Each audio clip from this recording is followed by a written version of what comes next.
want to pack the courts. Like, it's funny to see him behave like this. Like, he doesn't even have the righteous indignation here. He's just like more restrained by design. He's just like upset. You know?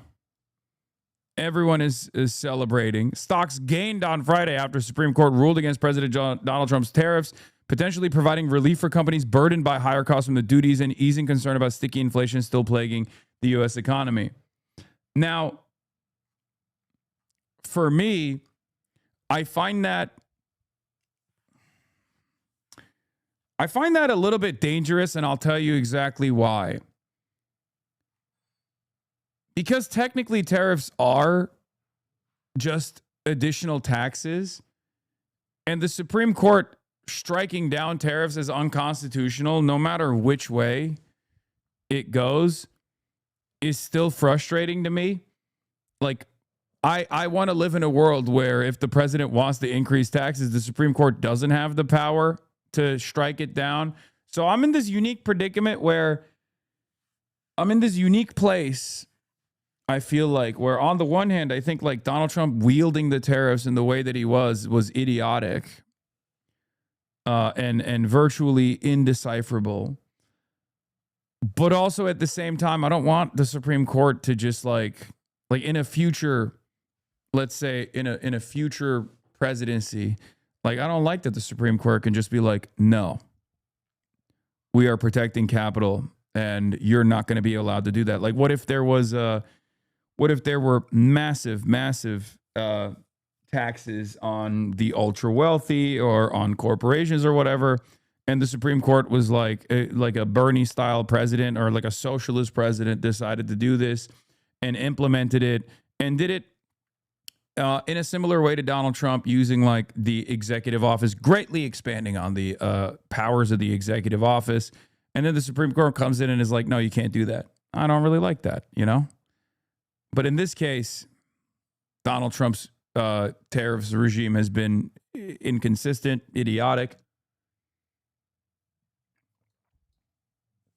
And it's understandable why the Supreme Court would strike it down. And it's also understandable why the government is, or not the government, but the markets are responding positively to it. Donald Trump basically said, the tariffs decision is an outrage that weakens our economy. Also, the decision to let me charge more tariffs than I did before, but also it's terrible and the justices who ruled against me are disloyal, but also they made me stronger. Given the tariff ruling, I'm not sure the Supreme Court would agree with the president's view of his ability to determine who is invited to the House chamber.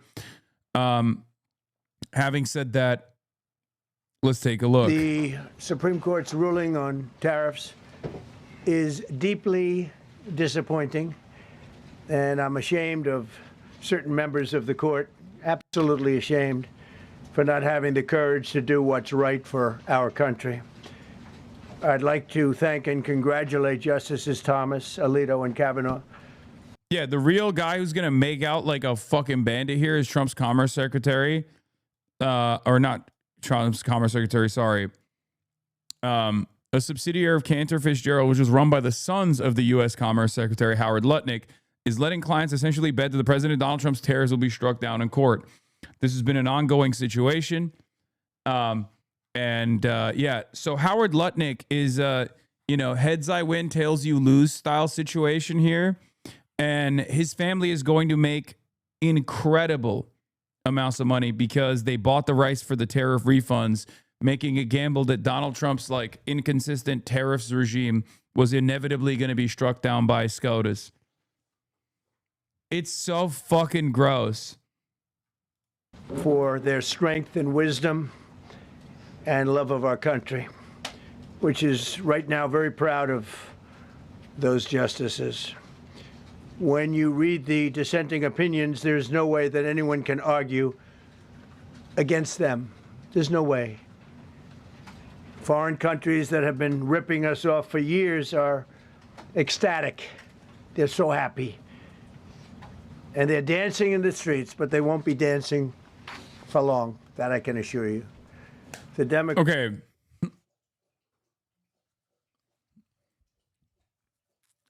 There's one guy dancing in the aftermath of this, who also made out like a bandit after 9/11. His name is Howard Nutlick. Okay? Howard Nutlick was a 9/11 profiteer, and he is seemingly profiting from the international trade 9/11 that Donald Trump implemented as well. It is mind-boggling how much this guy, no matter what kind of catastrophe is taking place, he is always there at the scene of the crime making money. Remarkable. Democrats on the court are thrilled, but they will automatically vote no. They're an automatic no, just like in Congress. They're an automatic no. They're against anything that makes America strong, healthy, and great again. They also are a, frankly, disgrace to our nation, those justices. They're an automatic no, no matter how good a case you have. It's a no. But you can't knock their loyalty. It's one thing you can do with some of our people. Others think they're being politically correct, which has happened before far too often with certain members of this court, and it's happened so often with this court. What a shame. Having to do with voting in particular, when in fact they're just being fools and lapdogs for the rhinos and the radical left Democrats, and not that this should have anything at all to do with it. Okay, did they make it dark on purpose in the fucking White House press room? Like, the vibes are abysmal, dude. The vibes are ominous. They're abysmal. It's like there's a state of mourning in the White House. He got that by-lighting. No, it's not even by visibility hour over here. It's like weirdly dark. That they're very unpatriotic and disloyal to our Constitution. Chinese factories are shut down because of the new year. U.S. companies want them to open up quickly to Russian product. Oh my God. Yeah, and then the fucking swell. The swelling of commerce that will come of this in the interim. Donald Trump will literally turn around and go, I did that. Ah! It's so fucking annoying. Just wait. Once there's this big fucking rush, he's going to turn around and be like, remember when I did that? It's like, bitch, you broke it. You broke it. I hate it. I hate it. I hate it so much. God, it's so fucking frustrating. Also, if you think that this will lower prices, I don't think it will, for the record, because as we've seen over and over again, the major reason as to why prices are always high and stay high and don't actually respond to regular market conditions as they did in the past is because of tremendous corporate consolidation that allows companies to basically control these markets through price leadership. And therefore, I don't think that we will see it. Like, we didn't see it post-COVID. It's greedflation. I know people say that's like pop economics. You're not real. What's his face? Paul Krugman was a big anti-greedflation advocate for the longest time. And then he also succumbed to greedflation and corporate consolidation as being a primary driver of inflation in this country.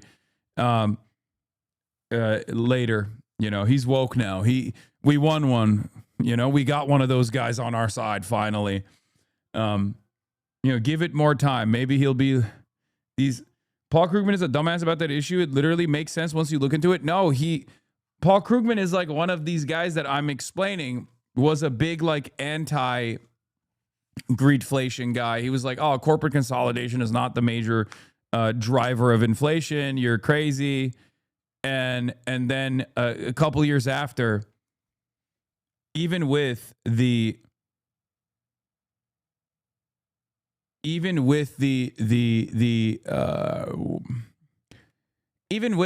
monetary policy trying to make sense of it all, it turned into even with monetary policy trying to make sense of it all, it turned into this situation where it turned into the situation where like it was undeniable that there were other factors at play. Sorry, I'm getting text messages from my friends saying don't fight with Camilla Cabello, because I tweeted gross when I saw this. Camilla Cabello raises awareness for the living conditions in Cuba. It has been 67 years of a failing dictatorship and an oppressive regime. The Cuban people are suffering in an echo chamber where no one can hear them, because to speak is to risk your life. Many people are starving, looking for food in trash heaps. And then the only way to survive is having relatives ship you boxes of medicine, because not even the hospitals have medicine. Yeah, that's the reason why the Cuban population is starving. What a fucking spectacularly awful, what an insane statement, dude. What a fucking insane thing to say. I can't stand people that say stuff like this, when it's like very clearly defending America's as unimaginable and unyielding cruelty.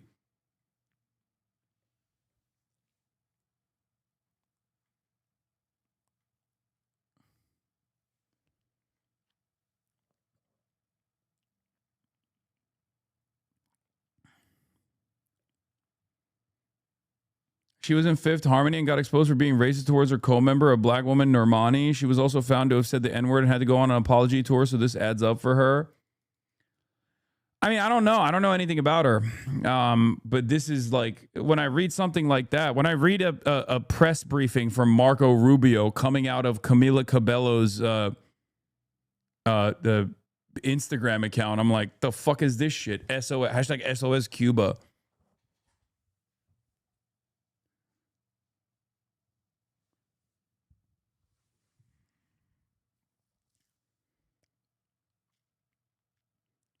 Anyway, I got banned for saying that Cuban Americans will not care at all as they see Cuba be rotted by the USA. They're all brain rotted to the max. I just don't get it. I don't understand. I truly do not fucking understand how you can have immediate relatives still living on the island and the country that you now reside in is like directly starving them. And you're like, yeah, it's because of the fucking communism dictatorship. Like, what the fuck, dude? What the fuck? It is so, it is nastiness. It's a nasty business, dude. I don't understand how you get that level of brainwashing. Like, you can fucking tell me all day, every day, like, oh, well, it's the communists. It's the communist stupid. You don't understand. You will never get me to agree to borrow the Camilla stands are going to come for you. I don't give a shit. They can call me fucking racist all day, every day. I'm going to fucking Cuba. So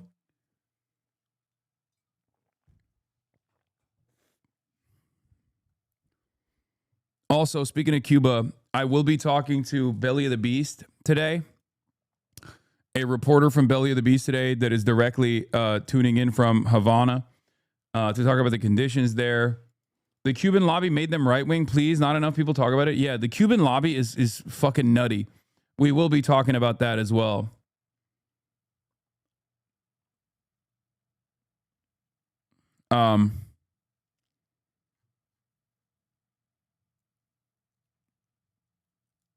Unfortunately, that chatter is correct. My brain-broken Cuban conservative grandparents now live in North Carolina have told me nothing but lies about Castro and the revolution growing up.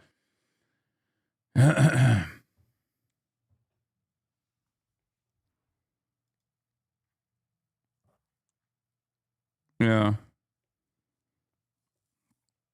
It's similar to the brainwashing that happens in the Jewish American community related to Israel. Cuban Americans have been brainwashed by Cuba for decades. Yes. I will say this, though. If we can put... can you explain why you hate or take? What parts you take offense to? What do you mean, all the parts? There is one primary driver of pain and torment for the Cubans that live in Cuba, and that is the United States of America. Anyone that takes the responsibility away from the completely unjust, completely inhumane blockade that has been implemented for decades, for 67 fucking years, and says that like the real reason why it's a failure is because of communism, is because of the regime, it's because of the dictatorship, is a delusional monster.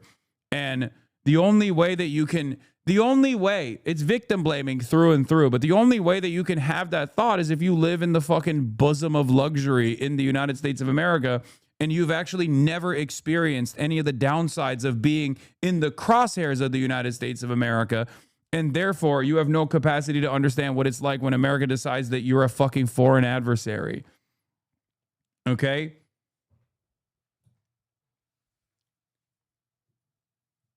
We're starving Cuba and then acting as though, and then there's people that are saying, like, while we are starving Cuba, our government is directly starving Cuba, there are still people who will say, oh, it's the regime, it's the communism, it's the dictatorship. Get out of here, dude. Get out of here. Any country that is in the periphery that thrives against all odds. Okay? There's so much going on here at home and so much I can say about the heartbreaking things in the immigrant communities experiencing here in the U.S. I also feel a personal responsibility to speak about what's happening in Cuba. I still have family on the island that we speak to and send medicine, food, and clothes to.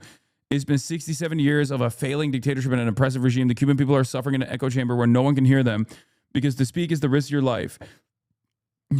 Many people are starving, looking for food in trash heaps, and the only way to survive is having relatives ship you boxes of medicine because not even the hospitals have medicine. I wonder why the hospitals don't have fucking medicine in Cuba.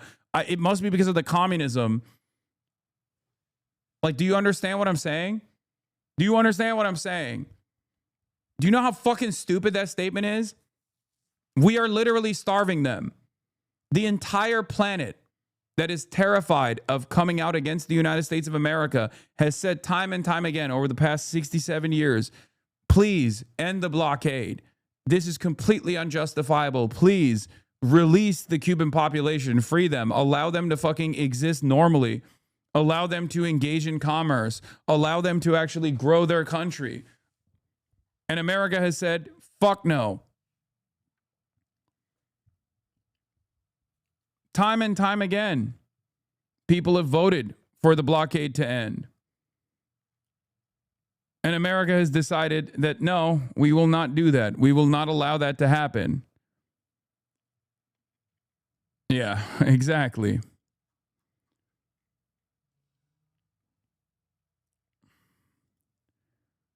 It's unacceptable. The power is gone for so long that food spoils and water becomes scarce.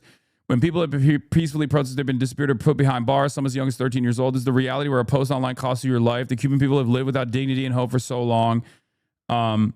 It's no wonder so many Cubans have thrown themselves in the shark-infested waters, making boats out of tires and sticks and risking their lives for freedom. They are now in the midst of a profound humanitarian crisis. I wonder why. I guess they just hit the communism button too hard recently. Is that what happened? They were like, we're going to do even more communism because communism means starvation. Like, you are medically stupid if this is your take. It's disgusting. It's extra disgusting when you're parroting this imperialist propaganda at a time of crisis when your fucking family members are directly being starved by the American government. Wake the fuck up, dude. Jesus Christ.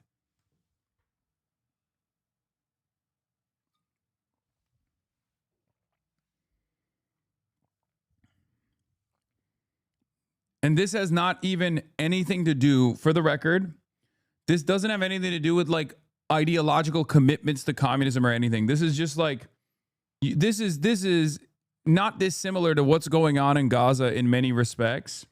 There's an ideological slant associated with it from why the American government justifies this kind of brutality and gets away with it in some respects. But ultimately, it's a matter of right and wrong. Is it appropriate to genocide and starve and siege the Gazan population, the Palestinians? No, it's not, right? Same question can be directed at the United States of America. Is it appropriate and right for the American government to offer offer siege warfare to the Cuban population for almost 7 decades at this point? No, it's not. It's fucking ridiculous.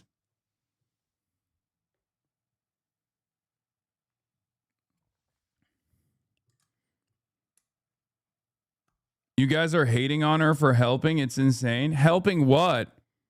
Where does she take that away from the blockade? Are you fucking stupid? I mean, yes, you are. I'm sorry. You're a stupid stan if you literally look to that statement and assume that it's not directly claiming that the fucking government is responsible for the American blockade. It's victim blaming. What the fuck are you talking about? It's 100% victim blaming. Get the fuck out of here. She's like, as a Cuban, I'm telling you, this is like, as a Cuban, I'm telling you, it's not the American blockade. It's the fucking, it's the Cuban government. At a time when the American government is like added on additional cruelty, additional cruel measures.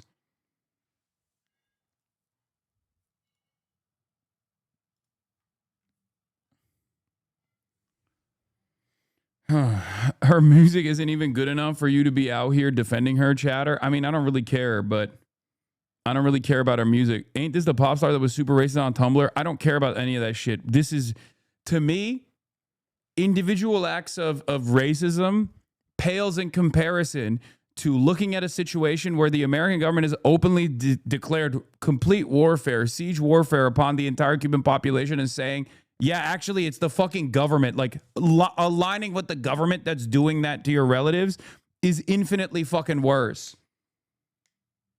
Straight up.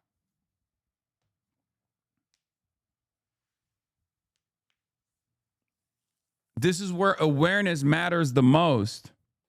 She's from Mexico.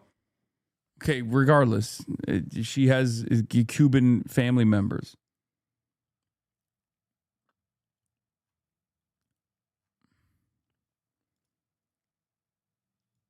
Yeah, I work in affordable housing. I grew up loving Castro because of how I saw how we were treated. I am a Politico, even did the USA tour. Please talk about Israel also being a part of the groups enabling the blockade. Yes, exactly.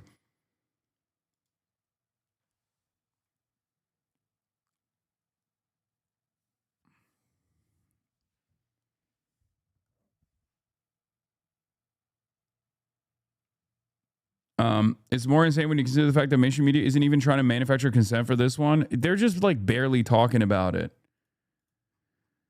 Meanwhile, a humanitarian crisis is unfolding in Cuba because of Trump's blockade. U.S. strangulation of Cuba is so severe, U.S. media isn't even bothering to act like U.S. sanctions are incidental to the suffering of the people like they did for years with Iran, Venezuela, previous Cuba reporting. It's a post-liberal order where humanitarian pretenses don't matter much. The president is openly and proudly starving multiple countries' populations at once, and the only pushback is a handful of progressives in Congress releasing statements, and that's basically it. Open sadism basically cracks the top 10 news items. Yeah, I mean, it's pretty crazy. It is pretty wild to see the New York Times write, not with like a neutral tone, but with like direct language saying a new U.S. blockade is strangling Cuba. That's pretty fucking nuts.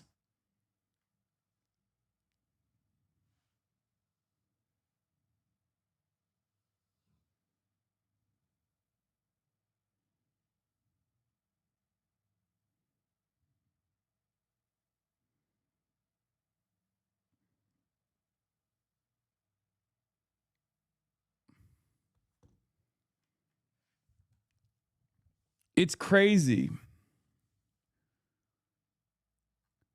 There has been a very strict embargo on the entire island for almost 70 years at this point. And now that embargo has taken on a new life where it is even more severe than before, where all of the additional trade partners that were offering oil to the island can no longer do so. Mexico had to stop sending oil. Venezuela is no longer a sovereign nation, right? Venezuela is no longer sending oil. The only country that has actually said we'll pick up the slack here is Russia. And who knows? Who knows if that's going to be real? I mean, they're very far away, and the American government has already seized Russian oil tankers in the past.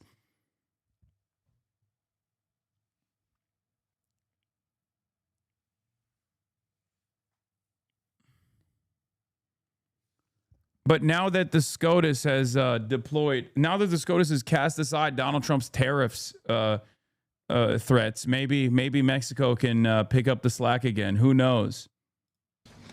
It's my opinion that the court has been swayed by foreign interests and a political movement that is far smaller than people would ever think. It's a small movement. I won by millions of votes. We won in a landslide. With all the cheating that went on, there was a lot of it, but we still won in a landslide. Too big to rig. But these people are obnoxious, ignorant, and loud. They're very loud. And I think certain justices are afraid of that. They don't want to do the right thing. They're afraid of it. This was an important case to me, more as a symbol of economic national security, and also, I would say, just for our country itself, so important, because we're doing so well as a country. We've never done so well. The good news is that there are methods, practices, statutes, and authorities, as recognized by the entire court in this terrible decision, and also as recognized by Congress, which they refer to, that are even stronger than the IEEPA tariffs available to me as President of the United States. And in actuality, I was very modest in my ask of other countries and businesses because I wanted to do, and it's very important. He's so mad.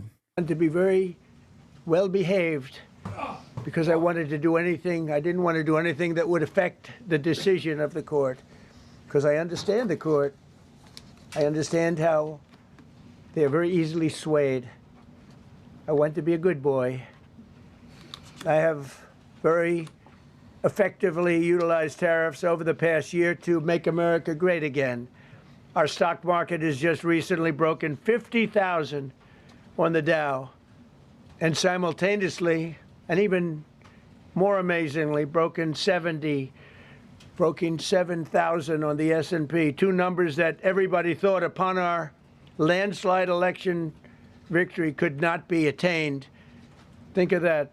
Nobody thought it was possible to do it within 4 years, and we did it in 1 year.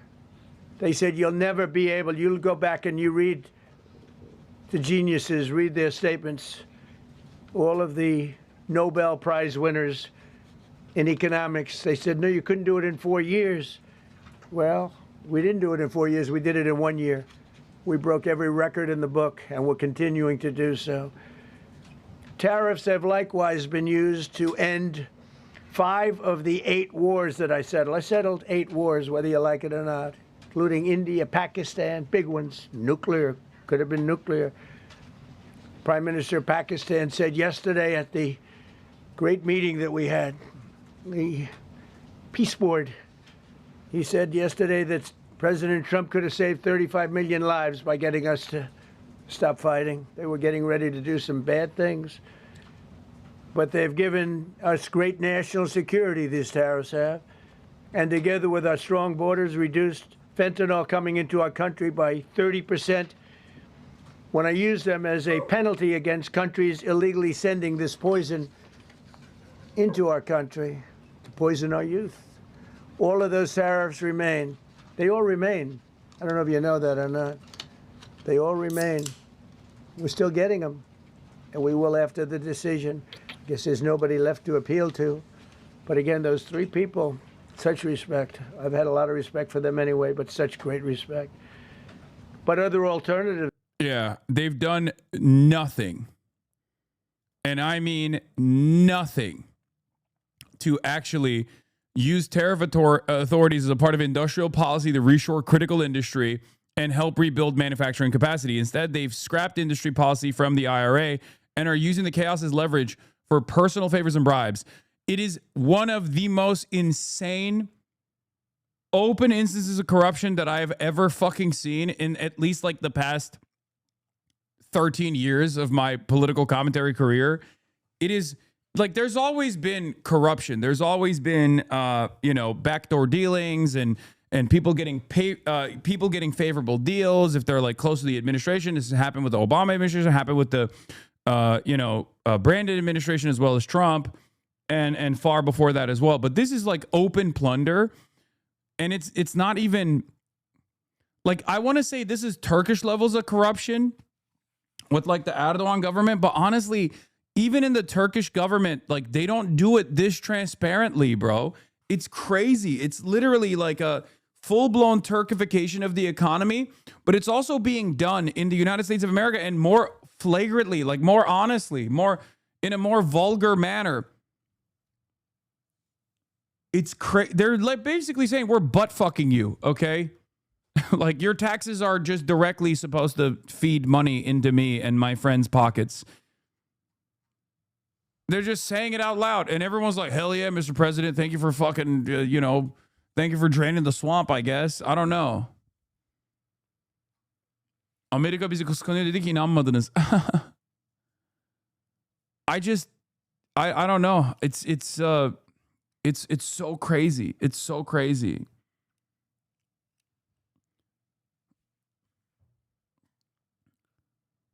Yeah, J.D. Vance also had a take. Today, the Supreme Court decided that Congress, despite giving the president the ability to regulate imports, didn't actually mean it. This is lawlessness from the court, plain and simple. And its only effect will be to make it harder for the president to protect American industries and supply chain resiliency. Is that what the American president was doing? Because I didn't see it. I certainly didn't see it. President Trump has a wide range of other tariff powers. He will use them to defend American workers and advance his administration's trade priorities. Yeah, basically, we're hell-bent on making you pay more for coffee, even though we don't and can't grow it domestically at scale. Like there are certain goods, certain commodities that you just cannot have, right? You just can't. You can't do it. Like coffee is one of them. It's just we don't have the capacity with our current ecological limitations, with our current climate limitations. We just simply cannot have enough coffee in this fucking country. Okay? Like we can't do it. So when you slam these tariffs on goods like that, you can't do anything. Like you just have to pay the additional premium, the entry fee. And when, importers are doing that, they're basically slamming that cost back onto the consumer. So it's basically a regressive tax, an additional regressive tax. The tariffs they levied on all major coffee producers, such a perfect encapsulation of how this has nothing to do with protecting American workers. These chuckle fucks loved illegally using tariffs authority to extort businesses and author countries into giving bribes.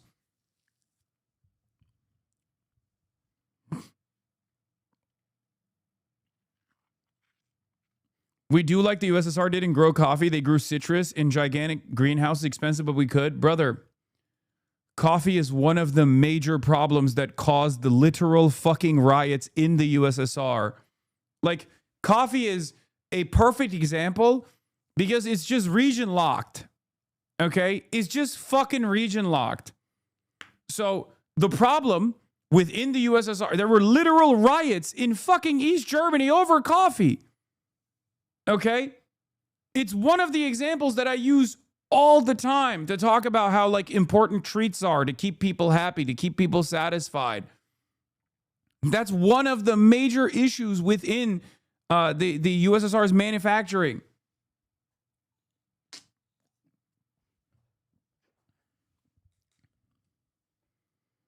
For sure, not saying it's a good idea. Exactly. It's one of the look, East German coffee crisis.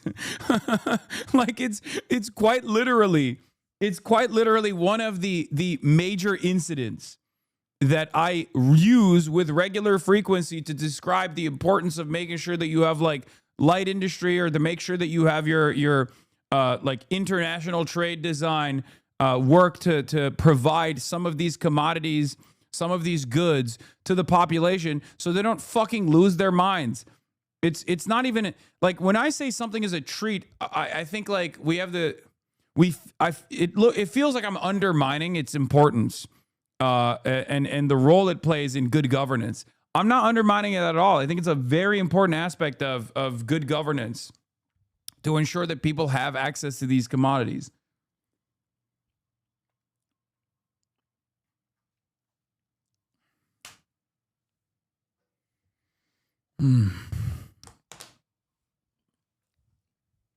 It's not just like, oh, something you can live without. Why don't you just live without it?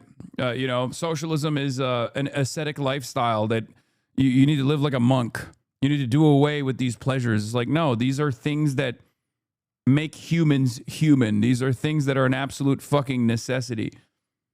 And And as long as they are readily available, people will be less likely to fucking revolt.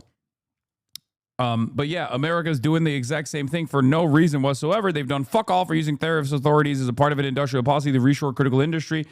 They haven't done that at all and help rebuild manufacturing capacity. Instead, they've scrapped industrial policy from the IRA and are using the chaos as leverage for personal favors and bribes. And that's precisely what they're doing. That is precisely what they're doing. They are they're open about it. They're not hiding it. They're not sheltering you from the truth. They're just saying it out loud. So it blows my fucking mind that like more people aren't frustrated by this. Rand Paul, of course, being the libertarian that he is, decided in our defense of our republic, the Supreme Court struck down using emergency powers to enact taxes. This ruling will also prevent a future president such as AOC from using emergency powers to enact socialism. Now, that is part of the reason why I'm not super stoked. That's part of the reason why I'm not super stoked on the Supreme Court decision.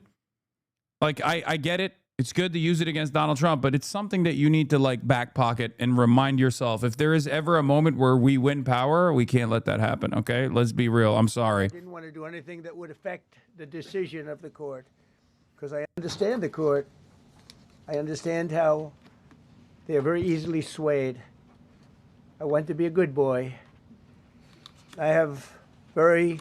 Well, you just have to do socialism democratically then? First of all, that's not how that works. Because the Supreme Court it has an undemocratic design. What are you talking about? Like, this is a secondary concern for a fucking hypothetical future that may or may not ever happen. So I'm not going to stress too much on it. I'm just saying, what are some of the downsides? What are some of the potential downsides, okay? These will now be used to replace the ones that the court incorrectly rejected. We have alternatives. Great alternatives. Could be more money. We'll take in more money and we'll be a lot stronger for it. We're taking in hundreds of billions of dollars. We'll continue to do so. To show you how ridiculous the opinion is, however, the court said that I'm not allowed to charge even $1. I can't charge $1. Can't charge $1.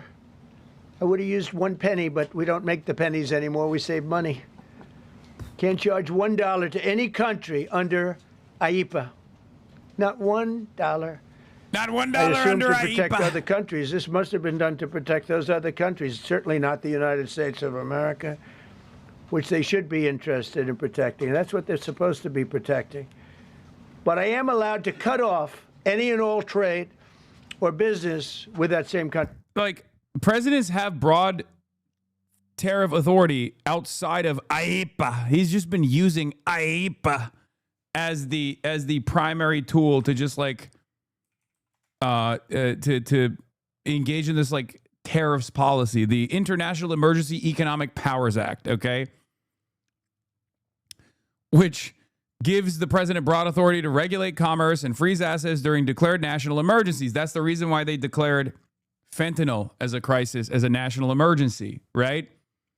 So there are still plenty of tools in the tool belt to deploy here, and the president will do that if his team is invested in continuing this like tariffs warfare.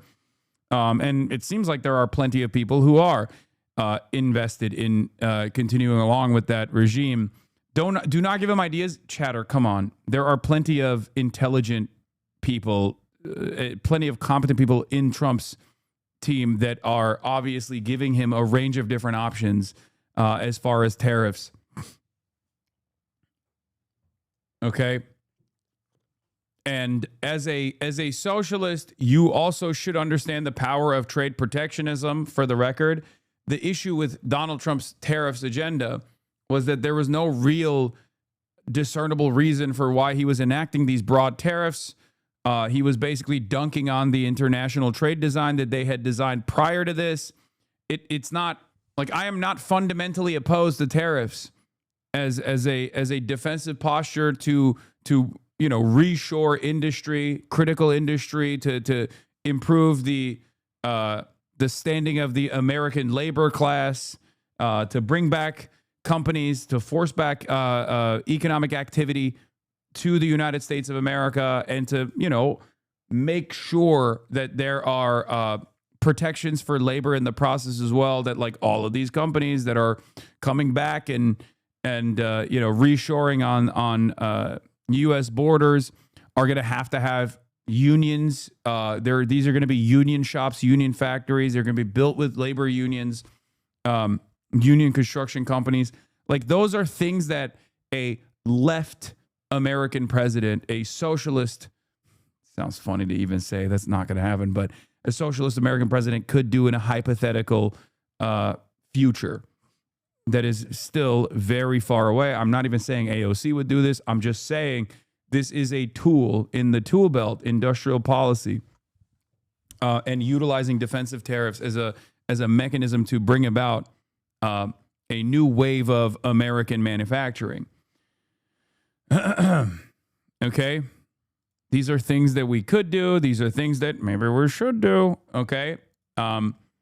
So the IEPA, International Emergency Economic Powers Act, allows the executive branch to respond to unusual and extraordinary foreign threats to the United States national security, foreign policy, or the economy. This is precisely the reason why Donald Trump was utilizing the fentanyl war. But like, he wasn't even, his heart wasn't in it. Okay?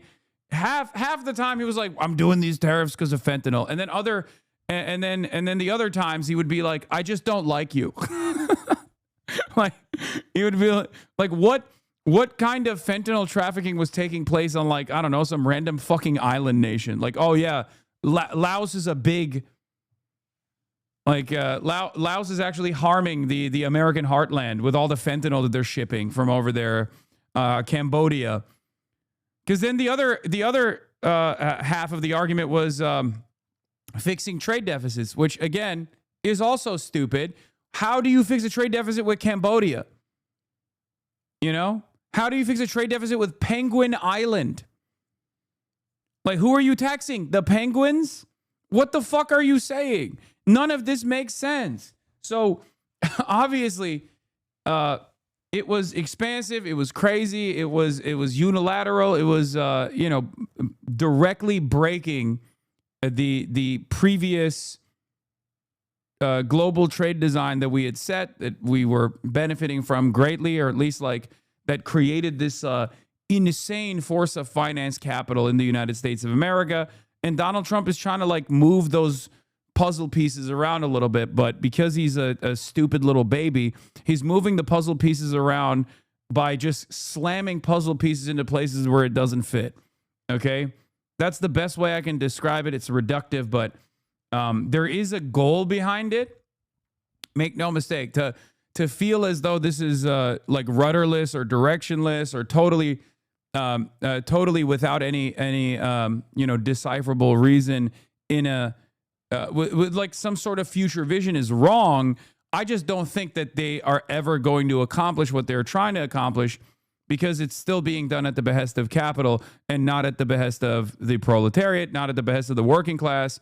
And therefore, there is no move that you can make that will be protective for the labor class in this country, the working class in this country. So all it ends up doing is move money around to some of your ordained dick riders that are your best.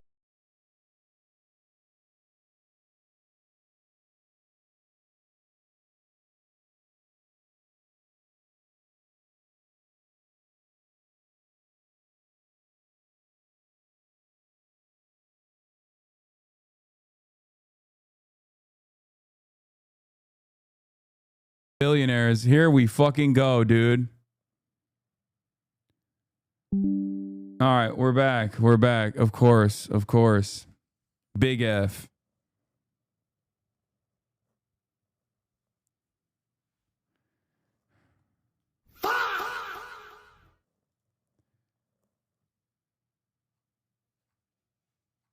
It's so fucking unbearable. Anyway.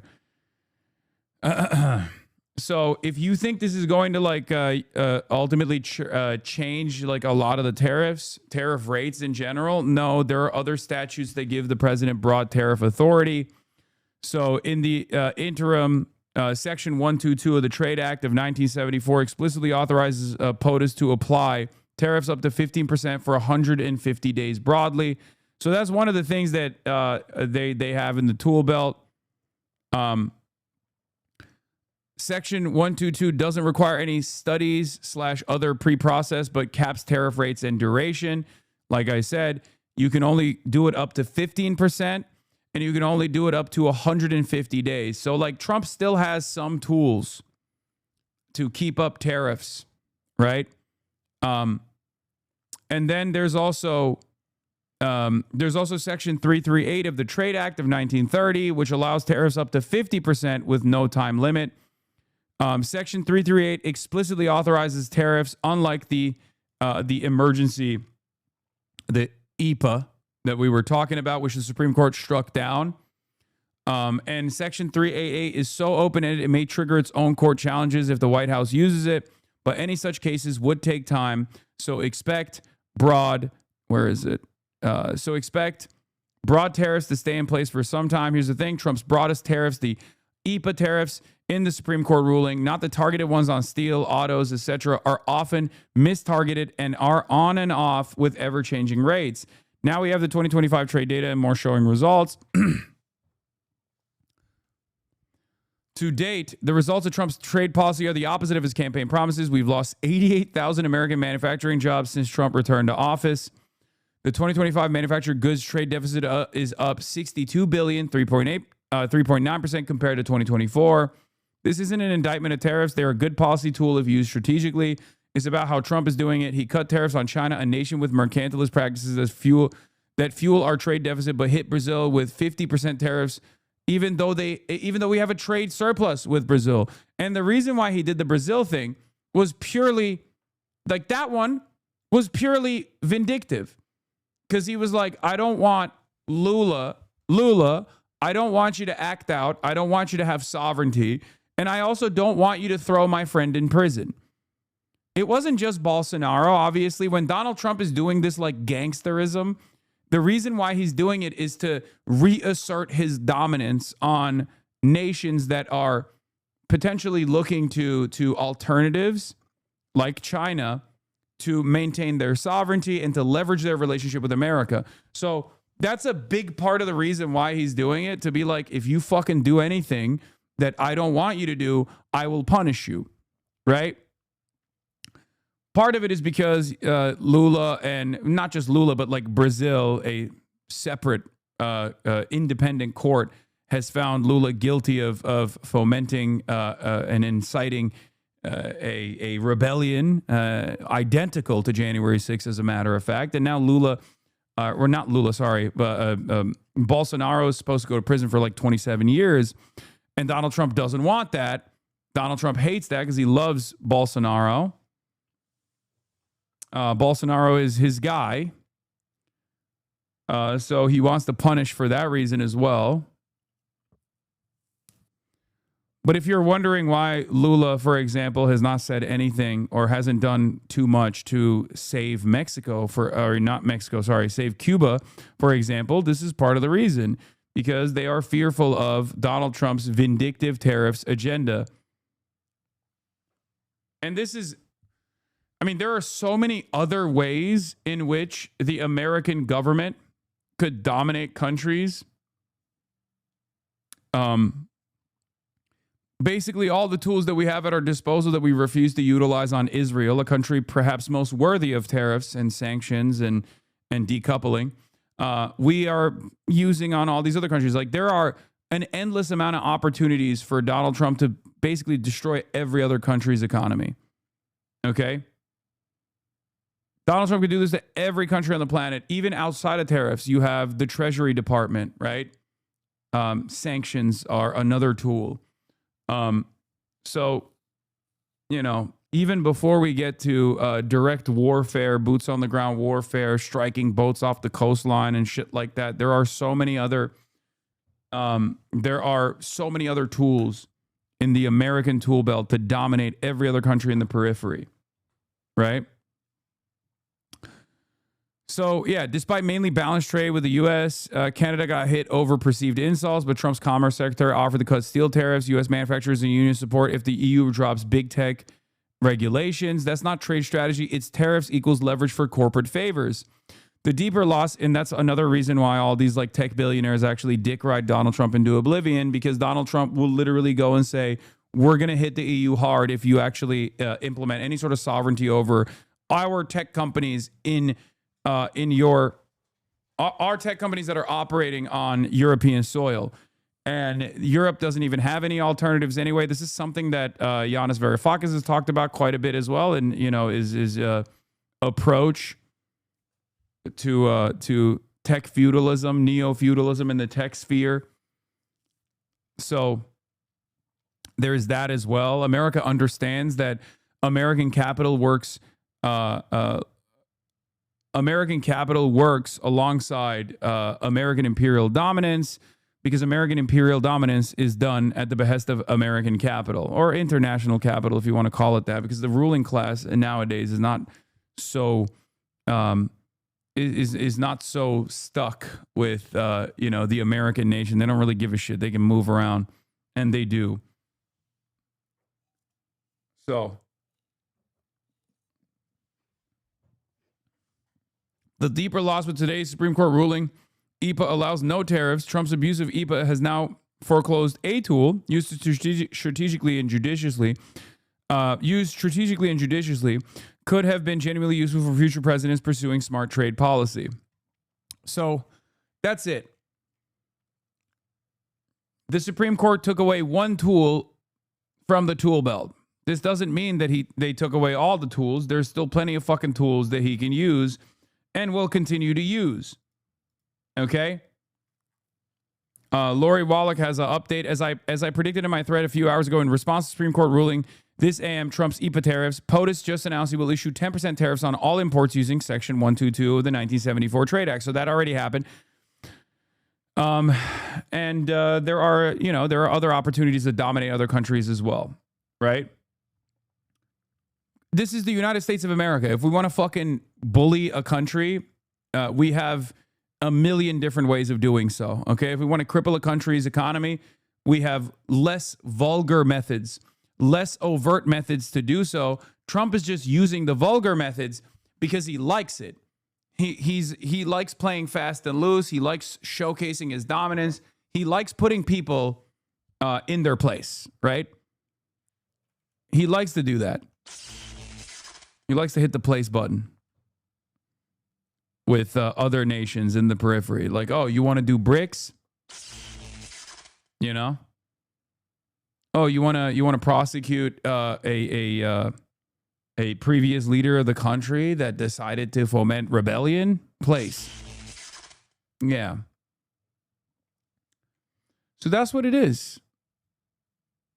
But let's continue. In other words, I can destroy the trade. I can destroy the country. I'm even allowed to impose a foreign country destroying embargo. I can embargo. I can do. Oh, yeah. There is this other side of the story, too, though. Trump's Section 122 tariffs will expire in late August. It's going to be fun to see Republicans in Congress being asked to vote to extend tariffs that voters hate 2 months before Election Day. Yeah. So he's doing 10% global tariffs under Section 122. We're also initiating several Section 301 and other investigations to protect our country from unfair trading practices. And yeah, so when the deadline kicks in, because we remember I told you like you can do 10%, you can do up to 150 days. When that time comes, it'll be right up in the ass cheeks of the midterms. So good luck. Good luck to Republicans in Congress to extend this like largely unfavorable trade agenda. And while I personally understand the necessity for trade protectionism, even for a country, you said up to 15%. I believe he can do it up to 15%. Maybe he's doing it 10% because he likes the number. Again, there is a grand design here. There is a conclusion that they want to arrive at, but they're not going to arrive at it. And also, the way Donald Trump operates is like, he could just be like, I like 10 as a better number. Okay? I like 10 as a better number than 15. Or maybe he's thinking I can bring it up to 15% later down the line. So that if someone annoys me, I can say 15% for you instead of 10. I just added another 5%. So that's part of it. It's because, like, remember, we're talking about a guy who literally was like, I'm giving the American military $1,776. I'm making ICE agents train for 47 days.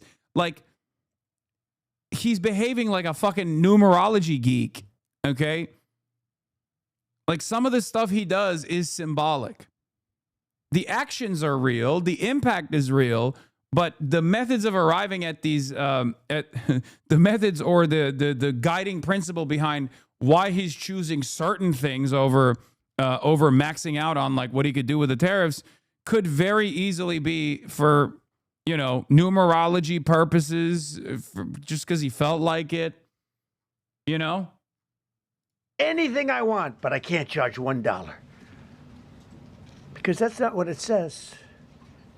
And that's not the way it even reads. I can do anything I want to do to them, but I can't charge any money.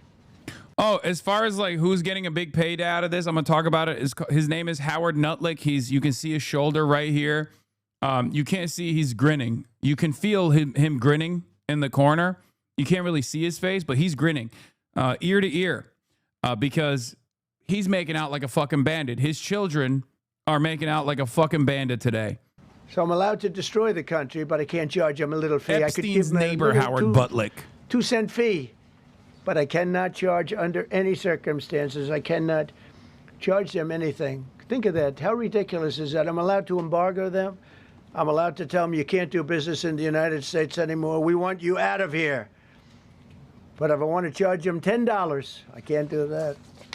It's incorrect. Their decision's incorrect. But it doesn't matter because we have very powerful alternatives that have been approved by this decision. They've been approved by the decision for those that thought they had us. And they're saying that I have the absolute right to license, but not the right to charge a license fee. So think of that. I have the right to license, which is a very powerful word. In many ways, license is more powerful than tariffs. In fact, I was thinking about using it. But they came up with the idea that I can license, just like the people that were opposing me told them to do, but not the right to charge a license fee. Think of that. Who ever heard of such a thing? What license has ever been issued without the right to charge a fee? You get a license, you charge a fee. It's automatic, but not with this court. But now the court has given me the unquestioned right to ban all sorts of things from coming into our country, to destroy foreign countries, but a much more powerful right than many people ever thought we even had, but not the right to charge a fee. How crazy is that? Our country is the hottest country anywhere in the world right now, and it was a dead country 1.5 years ago under an incompetent president. But now I'm going to go in a different direction.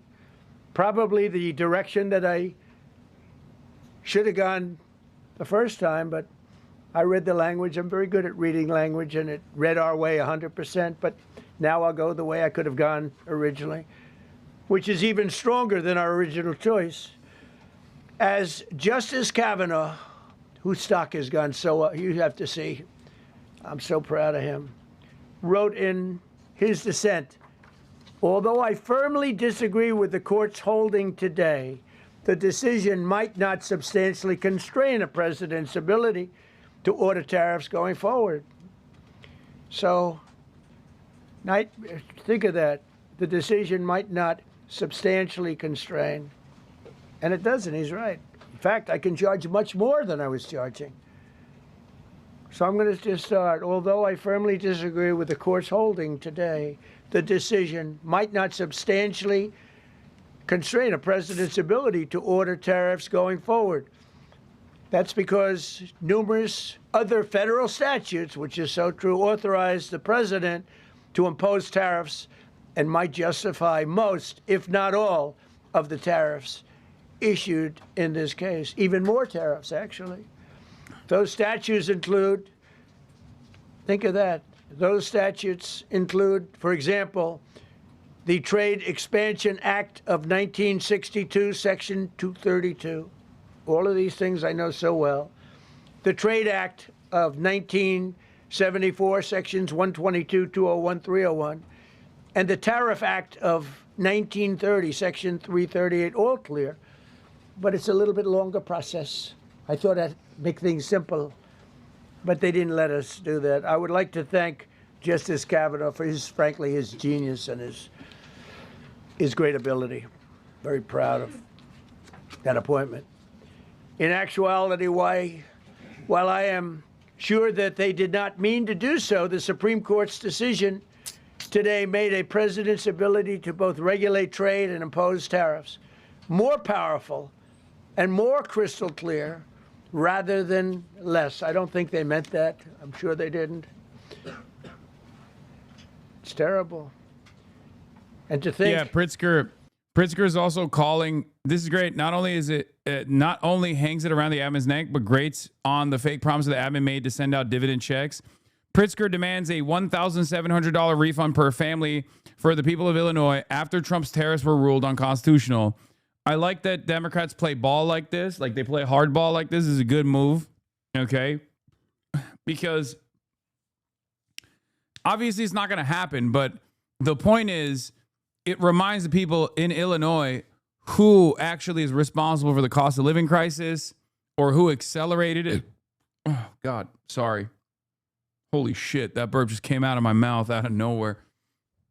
That was an uncontrolled burp. Yeah, it's good midterm messaging as well. It's good in general. Shout out to the big boy, JB Pritzker. Don't you think this is feckless? I mean, promising checks. This seems like lib shit to me. Checks. No, he's saying that your tariff taxes wreaked havoc on farmers and enraged our allies and sent grocery prices through the roof. This morning, your handpicked Supreme Court justice notified you that they are also unconstitutional. On behalf of the people of Illinois, I demand a refund for $1,700 for every family in Illinois. The Supreme Court has ruled, bringing the total to $8,679,261,600. The Supreme Court has ruled that this is yet one of the more unconstitutional acts by you and your administration. This letter and the attached invoice stand as an official notice for compensation that is owed to the people of Illinois.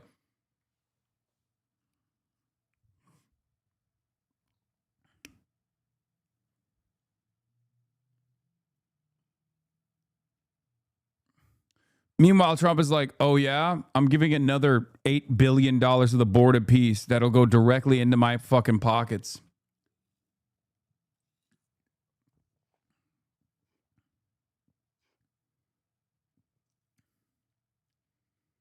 He's wrong. The other countries paid the tariffs. Okay, dude, shut up.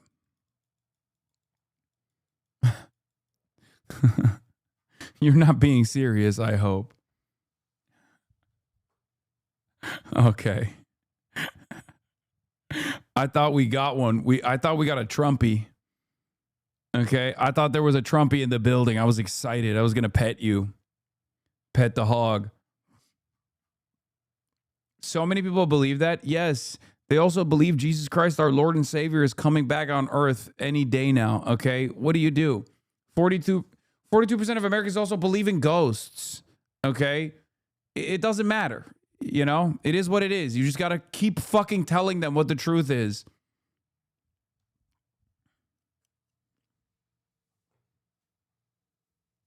Ay, ay, ay. That the Democrats who oppose this only because they want to go the opposite way. They'd like to pack the court. They want to put on 21 people. They want to pack the court, pack the Supreme Court. Maybe they should do it. Maybe they would be better off if they did it. They want to pack the court. They want to do anything to hurt our country. There will no longer be any doubt, and the income coming in and the protection of... I do love when he's sad, though. He gets, like, weepy. And he's like, man, I guess they don't like me no more. They want to pack it. They want to pack the courts. Like, it's funny to see him behave like this. Like, he doesn't even have the righteous indignation here. He's just like more restrained by design. He's just like upset, you know? Our companies and country will actually increase because of this decision. I don't think the court meant that, but it's the way it is. Look what you made me do. Look. Oh, did you want this to happen? Oh, you wanted only bad happen? I said nothing bad happen, only good happen. You want bad happen. Standing law and hundreds of victories. And even, as I was pointed out before, even thousands of victories over the years. To the contrary, the Supreme Court did not overrule tariffs. They merely overruled a particular use of IEEPA tariffs. And essentially, it's used to get a fee. I can do anything I want with IEEPA. Anything. I just can't charge anybody for it. I can license, I just can't charge. Yeah, effectively rendering it useless. The fuck? Okay, so you can still say you're doing tariffs, but there's $0. You're accruing $0 in fees. It's ridiculous, but it's okay because we have other ways, numerous other ways. The ability to block, embargo, restrict, license, or impose any other condition on a foreign country's ability to conduct trade with the United States under IEEPA has been fully confirmed by this decision. So now there's no doubt, because, you know, there were a lot of questions about tariffs because no president was smart enough to use them to protect our country from those countries. It's awesome. The Supreme Court has done a great disservice to me, the best president of all time, but they've also made me more powerful than before. They've taken out one of the tools that I can use at my disposal to do this like ridiculous tariffs agenda, but also they've given me even more power. They've also given me more power to utilize tariffs now. Ha ha. Okay, so why are you mad? Is there ever a moment where Donald Trump does something wrong? Is a good question to ask here. Has there ever been a moment where Donald Trump has been in the wrong? Whether it be tariffs, whether it be Epstein, whether it be, you know, starving Cuba, starving Iran. Nope. It's always right. I did everything right and they indicted me. That's always the case. And there's no punishments for it. So you might as well, if you can get away with just saying that you're, you know, heads you win or heads I win, tails you lose over and over again, you can just keep doing that. And that's what he's doing. And businesses that were ripping us off. You took a look at the deficits that we had with some of these countries. It was disgraceful what they got away with for many, many decades. But now we know, because this decision affirms all those things that some people weren't sure about. In order to protect, and it says so, in order to protect our country, a president can actually charge more tariffs than I was charging in the past. So the Ayatollah is not starving in Iran? Under the various tariffs. The Iranian population is starving in Iran. Use other of the statutes, other of the tariff authorities, which have also been confirmed and are fully allowed. Therefore, effective immediately, all national security tariffs under Section 232 and existing Section 301 tariffs, they're existing, they're there, remain in place, fully in place, and in full force and effect. Today, I will sign an order to impose a 10% global tariff under Section... Yeah, they said I was drunk driving and they took my license away, but they actually made it so I can drive more and drive drunker. No, they actually made me more powerful because now I'm taking the most powerful Uber rides. Okay? And technically, I can still drive drunk if I want to without a license, but this time I will just evade the law enforcement authorities even better. Like, it's like that, you know? Your Honor, you took away my my license because you found me guilty of drunk driving, but that's making me more powerful. It's a grave injustice that you have done to me. Much dishonor for taking away my license, but I will drive drunker than ever before, and this time engage in evasive maneuvers against law enforcement, and you will see me on the roads inside of Ubers, more powerful Ubers will be taken. 122, over and above our normal tariffs already being charged. And we're also initiating several Section 301 and other investigations to protect our country from unfair trading practices of other countries and companies. Thank you for your attention to this matter, and I say quite simply, which I've said for a long time, make America great again. And interestingly, we've already made it great, so I don't... Yeah, America's so great, and it's getting even better. And it's bad, actually, but the only reason why it's bad is because Joe Biden made it bad. And I'm saving it, but also the Supreme Court is now also Joe Biden.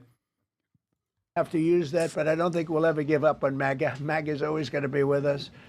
If you have a few questions, you can let us know. But just to end, so we're going forward. We will be able to take in more money, and there'll no longer be doubt, because there was always doubt.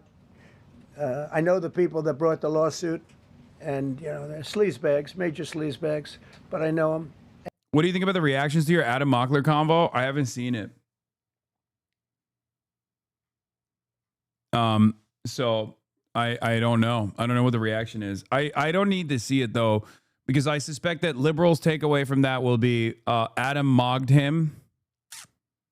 The DGG drones will probably be like, Adam destroyed him. Or I think they're mad. They were like complaining about how long I talked throughout the process.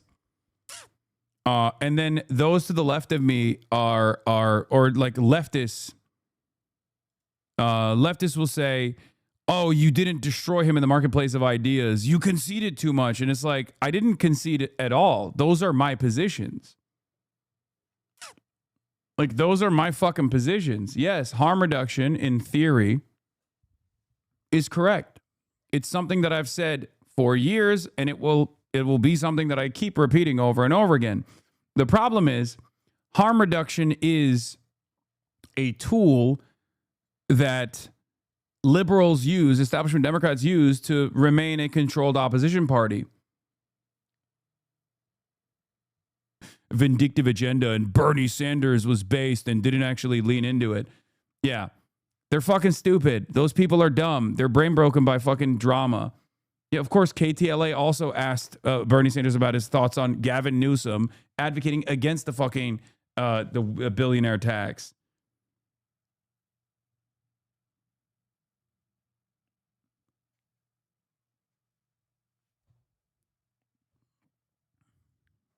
I think your rotisserie chicken in the bag is done. It's so funny. It's so funny to say Kaya's looking like a rotisserie chicken with the halo lighting that she has, because she does. She does.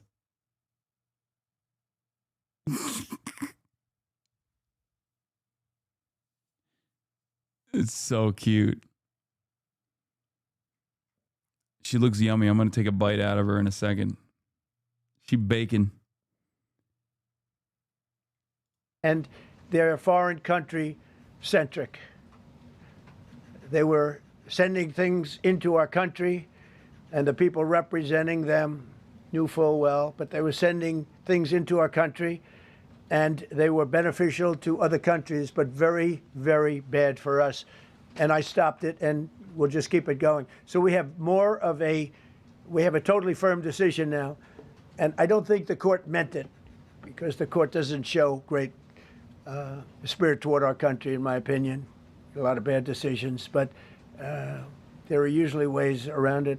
This is something we could have done, as Justice Kavanaugh said, we could have done this originally, but we're doing it now, and the numbers could be far greater than the hundreds of billions we've already taken in. Yeah, please. Thank you, Mr. President. Mr. President, I'm very curious. You've spoken about in the red. Thank you so much, Mr. President. Justice Thomas and Alito, as you know, are the most conservative constitutional justices. Do you think that you'll get to appoint 2 more justices later this term with similar ideologies? And what type of vetting process will they go through to ensure the uphold? I don't know. By the way, speaking of Cuba, before we end it here on the Cuba Talks, Stop the Siege on Cuba campaign launch is going to happen on February 22nd. this weekend in 2 days at 8 p.m. Eastern, 5 p.m. Pacific, hosted by Brendan James of Noah Colwyn of the Blowback Podcast. So if you are wondering how you can actually play a role here, you can participate that way as well. It's sponsored by DSA IC America's Committee Subcommittee, and the byline is the Trump administration has opened a new front in its decades-long assault on Cuba, cutting off the island's access to oil, choking its energy grid, and accelerating a humanitarian crisis for 10 million people. This is a deliberate act of economic warfare. It's a siege. Join us for the national launch of Stop the Siege, a new DSA campaign to fight its escalation, send material aid, build a powerful legislative push, and change the narrative around Cuba in the United States. We'll be joined by special guests Noah Colwyn and Brendan James of the Blowback Podcast. This is also why it's important. Like, this is not me glazing our boys here or myself here, but like, you never hear this fucking perspective. You never hear this perspective in CNN. You don't hear this perspective in mainstream news at all. All you hear is fucking Ana Navarro talking about how the Contras were awesome and how Cuba deserves less. Okay? So I'm glad that fucking there is independent news out there. I'm glad that independent news exists out there who actually does offer this fucking perspective. Now, obviously, our reach is limited in the grand scheme of things, but we will try to do our very best with the limited amount of power that we have.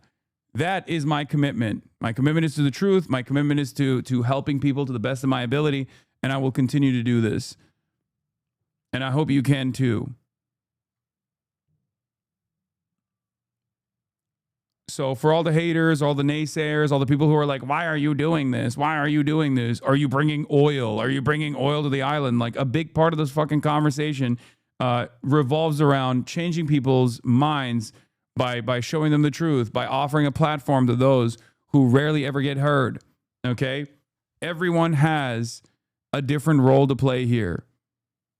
And you can make that change, just as you all played a role in making this change in the sea shift, in the attitude shift about Palestinian existence, the broad awareness initiatives that you participated in, the direct actions that you participated in, the demands for boycotts that you still continue to participate in. You can play a role. You are not as powerless as those nihilists fucking present you as. And you have to remember that, okay? You have to remember that. Every little bit helps. Don't listen to fucking dumb fucks who don't do anything but just farm drama on the internet. Tell you that every little thing that you're doing is actually irrelevant in the grand scheme of things. If you're not like nuking Washington D.C., then you're not doing the right thing. That you haven't done anything. Okay, I hate that shit. Very, very frustrating. Anyway, let's get back to our dumbass president. No, but they're great justices. That's all I can say. And I hope they're going to be around a long time. I hope they're going to stay healthy. They're great people. They're great. And Justice Alito, too, to add to the group. These are great men. Right. They're with a great love of our country and a great understanding of the law.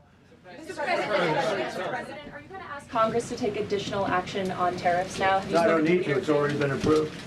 I mean, I would ask Congress and probably get it. When people look at the real numbers, no shot. And you look at hundreds of billions of dollars that have come into our country. Yesterday, I was at a steel plant, as you know, and I went to great place, great plant, great, wonderful people. And they were telling me, I said to them, you were there, a lot of the press in this room. Of course, I don't think this plane's big enough to take the press in this room, but a lot of the press right here. We're in Georgia. And I said to the owner, I made a speech at a factory. They make steel products. And I said, how are you? Nice to meet you. How's business? President, I'd love to kiss you. This is a very powerful man. I don't want to be kissed by that man. But a very powerful, strong man. He's been in the steel business for many years. His father started it. And he said, sir, I want to kiss you. I said, why? He said, because we were down to working 1 hour a week. And then you came in and imposed tariffs, and all of that foreign junk that they were dropping into our country stopped. And we're now going to double shifts, 7 days a week, and we may be very soon going to 24 hours around the clock, almost 7 days a week.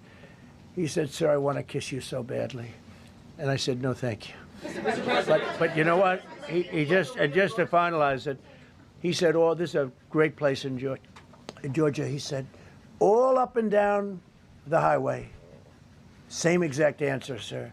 We're all going out of business. We're going to go bankrupt. We're all going out of business. And now every one of us are thriving, and we're hiring people like we haven't. He said, like I've never, and he's been in business for, I think, 45 years, like we've never hired before. That's because of tariffs. And we're going to keep it going the same way. And you're going to start to see the results in a year from now when all those factories start that are under construction right now. You see all the construction numbers are so good. Those construction workers are building factories that are going to be open, including not only AI, which is big, but car plants coming in from Canada, who ripped us off for 30% of our market. Mexico ripped us off for a big portion. Over the years, they've taken our market. They've taken our cars. They manufacture them in Japan, Germany, and all over the place because nobody's standing in this position. The position I have as President of the United States had the insight, the courage, well, I don't know what it is, to charge tariffs. You can make your product outside. You can put our people out of business. You can put everybody on the unemployment rolls. But if you're going to make a car in some other country, you're going to pay a 15, 20, 30% tariff. And those things would have never happened. We wouldn't have lost our business. Same thing with, as an example, Taiwan. Taiwan came in. They stole our chip business. They make chips. For 30 years longer, they made chip, and they put our companies. Intel would be now the largest company. I saved Intel. I literally saved it at the beginning of this administration. And now all those companies in Taiwan are building factories in Arizona, Texas, and various other places because they don't want to pay tariffs. They're all pouring into the United States. But just like that great patriot said yesterday, sir, what you've done, nobody thought was possible. And Steve Moore, a highly respected economist, came into my office yesterday. He said, you've done something nobody's ever done. 22 Nobel Prize winners in economics said we would right now be in a recession. And you said, no, we're going to have a booming country. We're going to have a booming country. You were right. All 22 were wrong, and you were right. This country is booming, and it's booming because of the election on November 5th. And it's booming for another reason. It's booming because of tariffs. Yeah, please, go ahead. Thank you, Mr. President. You said ahead of this decision that if the Supreme Court Yeah, please, go ahead. Thank you, Mr. President. What will you say to foreign nations who seek to renegotiate their deals? And what did you mean a moment ago when you said that the Supreme Court has been swayed by foreign interests? Well, I think that foreign interests are represented by people that I believe have undue influence. They have a lot of influence over the Supreme Court, whether it's through fear or respect or friendships, I don't know. But I know some of the people that were involved on the other side, and I don't like them. I think they're real slime balls. And got to do what's right for the country. You got to do what's right for the Constitution. That's why I respect so much Justice Thomas and Alito, Kavanaugh, because they not only dissented, their dissent is so strong. When you read their dissent, you know, a lot of times you'll read a dissent and it's like, well, you don't know, it could go either way. There's no other way. The good news is, it's like Justice Kavanaugh said, very strongly said, you have other ways you can go. You don't have to go that way. You can go other way. There are numerous other ways you can go. And frankly, this should have been done by presidents many years ago. They allowed our country to be eaten alive. We lost 50% of our car business. We used to make cars. We made all the cars. And then Mexico came, Canada came, and Japan and Germany. But they're all coming back now. Just remember, Donald Trump did NAFTA too, for the record. After running on an anti-NAFTA position, he literally did NAFTA too when that was like one of his first trade deals that he put together. So whenever he talks about that shit, it's like, just know that it's bullshit. Like, he understands. It's even more fucked up because he understands the economic devastation that has been brought about due to NAFTA. at the behest of capital, and is still very much a servant of capital first and foremost. He will always do the bidding of wealthy people. They're all coming back at record levels. No, you please. I'm not talking to you. I don't talk to CNN. It's fake news. Go ahead. Mr. President, yesterday you made the case that the economy is the hottest it's been in a long time. Right. January jobs report beat expectations, CPI report beat expectation, real wages are up. What would you tell Americans who are worried that this decision will kind of throw the economy that you have projected going in the right direction at a very rapid pace off track? Well, thank you for the question. And I will say this. Brother.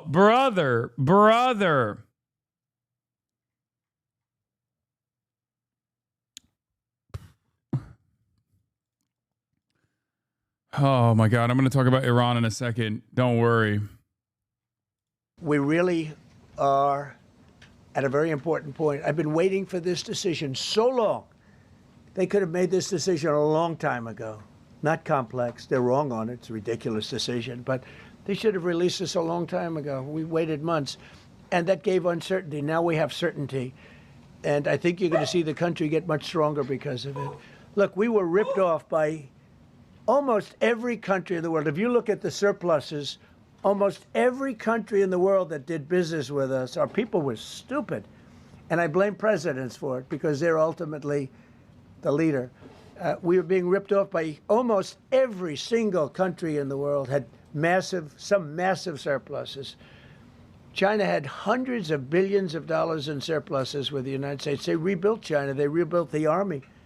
We built China's army by allowing that to happen. I have a great relationship with President Xi, but he respects our country now. Now, what we've done, I charged China a 20% tariff as a penalty for sending fentanyl in.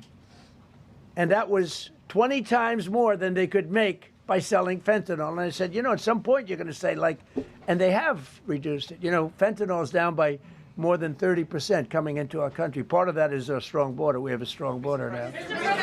But thank you. Thank you for your question. Mr. President, sir, you warned once in a social media post that if the Supreme Court did this, shot down your tariffs, the U.S. would be, quote, financially defenseless. Are we financially defenseless right now? No, because we're doing something in a different way. We're doing something in a very powerful way. And we're using things that some people thought we should have used in the first place. But it's more complicated. It's a little more complicated. The process takes a little more time. But the end result is going to get us more money. And I think it's going to be great. Yeah, please. Peter, go ahead. Thank you, President Trump. So, since Liberation Day, there's about $175 billion in tariff revenue that is now in limbo. Do you have to refund $175 billion? Think of it, Peter. Very fair question. They take months and months to write an opinion, and they don't even discuss that point. We've taken in hundreds of billions of dollars, not millions, hundreds of billions of dollars. And so I said, well, what happens to all the money that we took in? It wasn't discussed. Wouldn't you think they would have put one sentence in there saying that keep the money or don't keep the money, right? I guess it has to get litigated for the next 2 years. So they write this terrible, defective decision, totally defective. It's almost like not written by smart people. And what they do, they don't even talk about that. Your question is very basic. That was the first question I asked also to make you feel good. I said, what about all the money that we've taken in? Sir, they don't discuss that. How crazy is that? What you're saying is, are you saying that you don't plan to honor refunds for companies that file for them? I just told you the answer, right? I told you the answer. It's not discussed. We'll end up being in court for the next 5 years. Go ahead, Green. Thank you, Mr. President. When you are talking about the relationship with countries that you have sought trade deals with, do you anticipate that they will seek to renegotiate those? What do you say to them? And do you view this as a potential undermining power for your negotiations? We're going straight ahead with 10% straight across the board, which was the absolute right to do. And that's taking place. That's a lot of money coming into our country.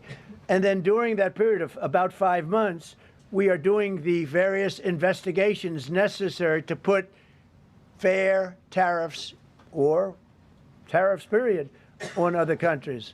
So we're doing that, period. But we're immediately instituting the 10% provision, which we're allowed to do. And in the end, I think we'll take in more money than we've taken in before.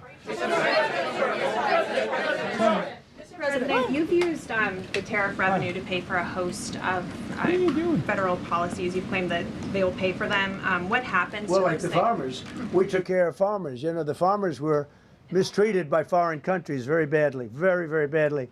And last week I gave them $12 billion out of tariff money. We intend to, out of tariff money, because just so you understand, we have tariffs. We just have them in a different way. And now they've been confirmed by the Supreme Court of the United States. So there's no longer that question out there about tariffs. And we'll be taking in hundreds of billions of dollars. When he says he's taking care of the farmers, he means the Argentinian farmers. Okay? Because that's who actually won big. When China was like, okay, we'll just get our soybean from Argentina instead. Fuck you. Big W. And then Trump was like, well, I would reward you even further. Here is $40 billion. Here is $40 billion. I want to give it to you. I want to give it to you so bad. Javier Milei, this guy, he's so handsome. I'd kiss him. I'd kiss him in the mouth. But I won't do it. You'll call me gay. No homo. I'll kiss him right in the mouth. And countries that have treated us badly will have to pay a price for treating us badly. Who is them? What are these supposed farmers farming? Please clarify. Wait, what? I already explained it to you. I just explained it to you. Did you not hear it? When Donald Trump implemented a tariffs war with China, China said, bet we're no longer getting soybeans from the American agricultural soybean producers, which China was purchasing soybeans from, and said, we'll just purchase them from Argentina.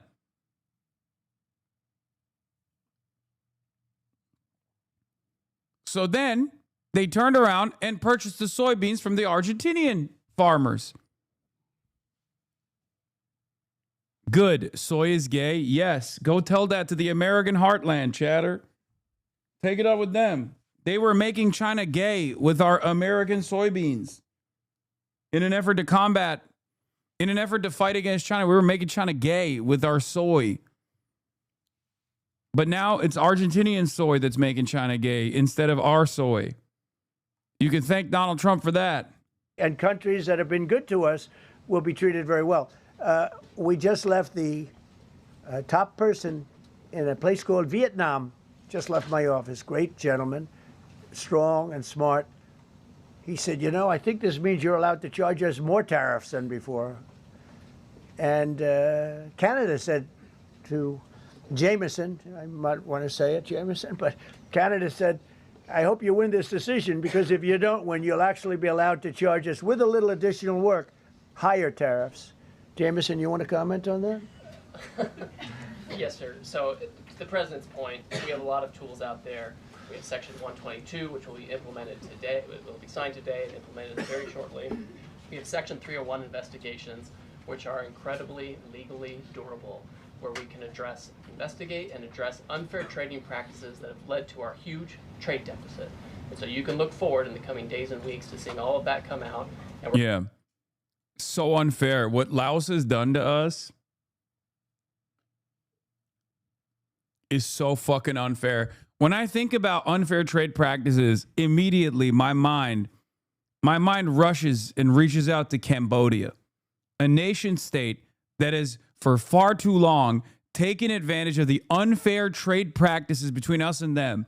I think about France.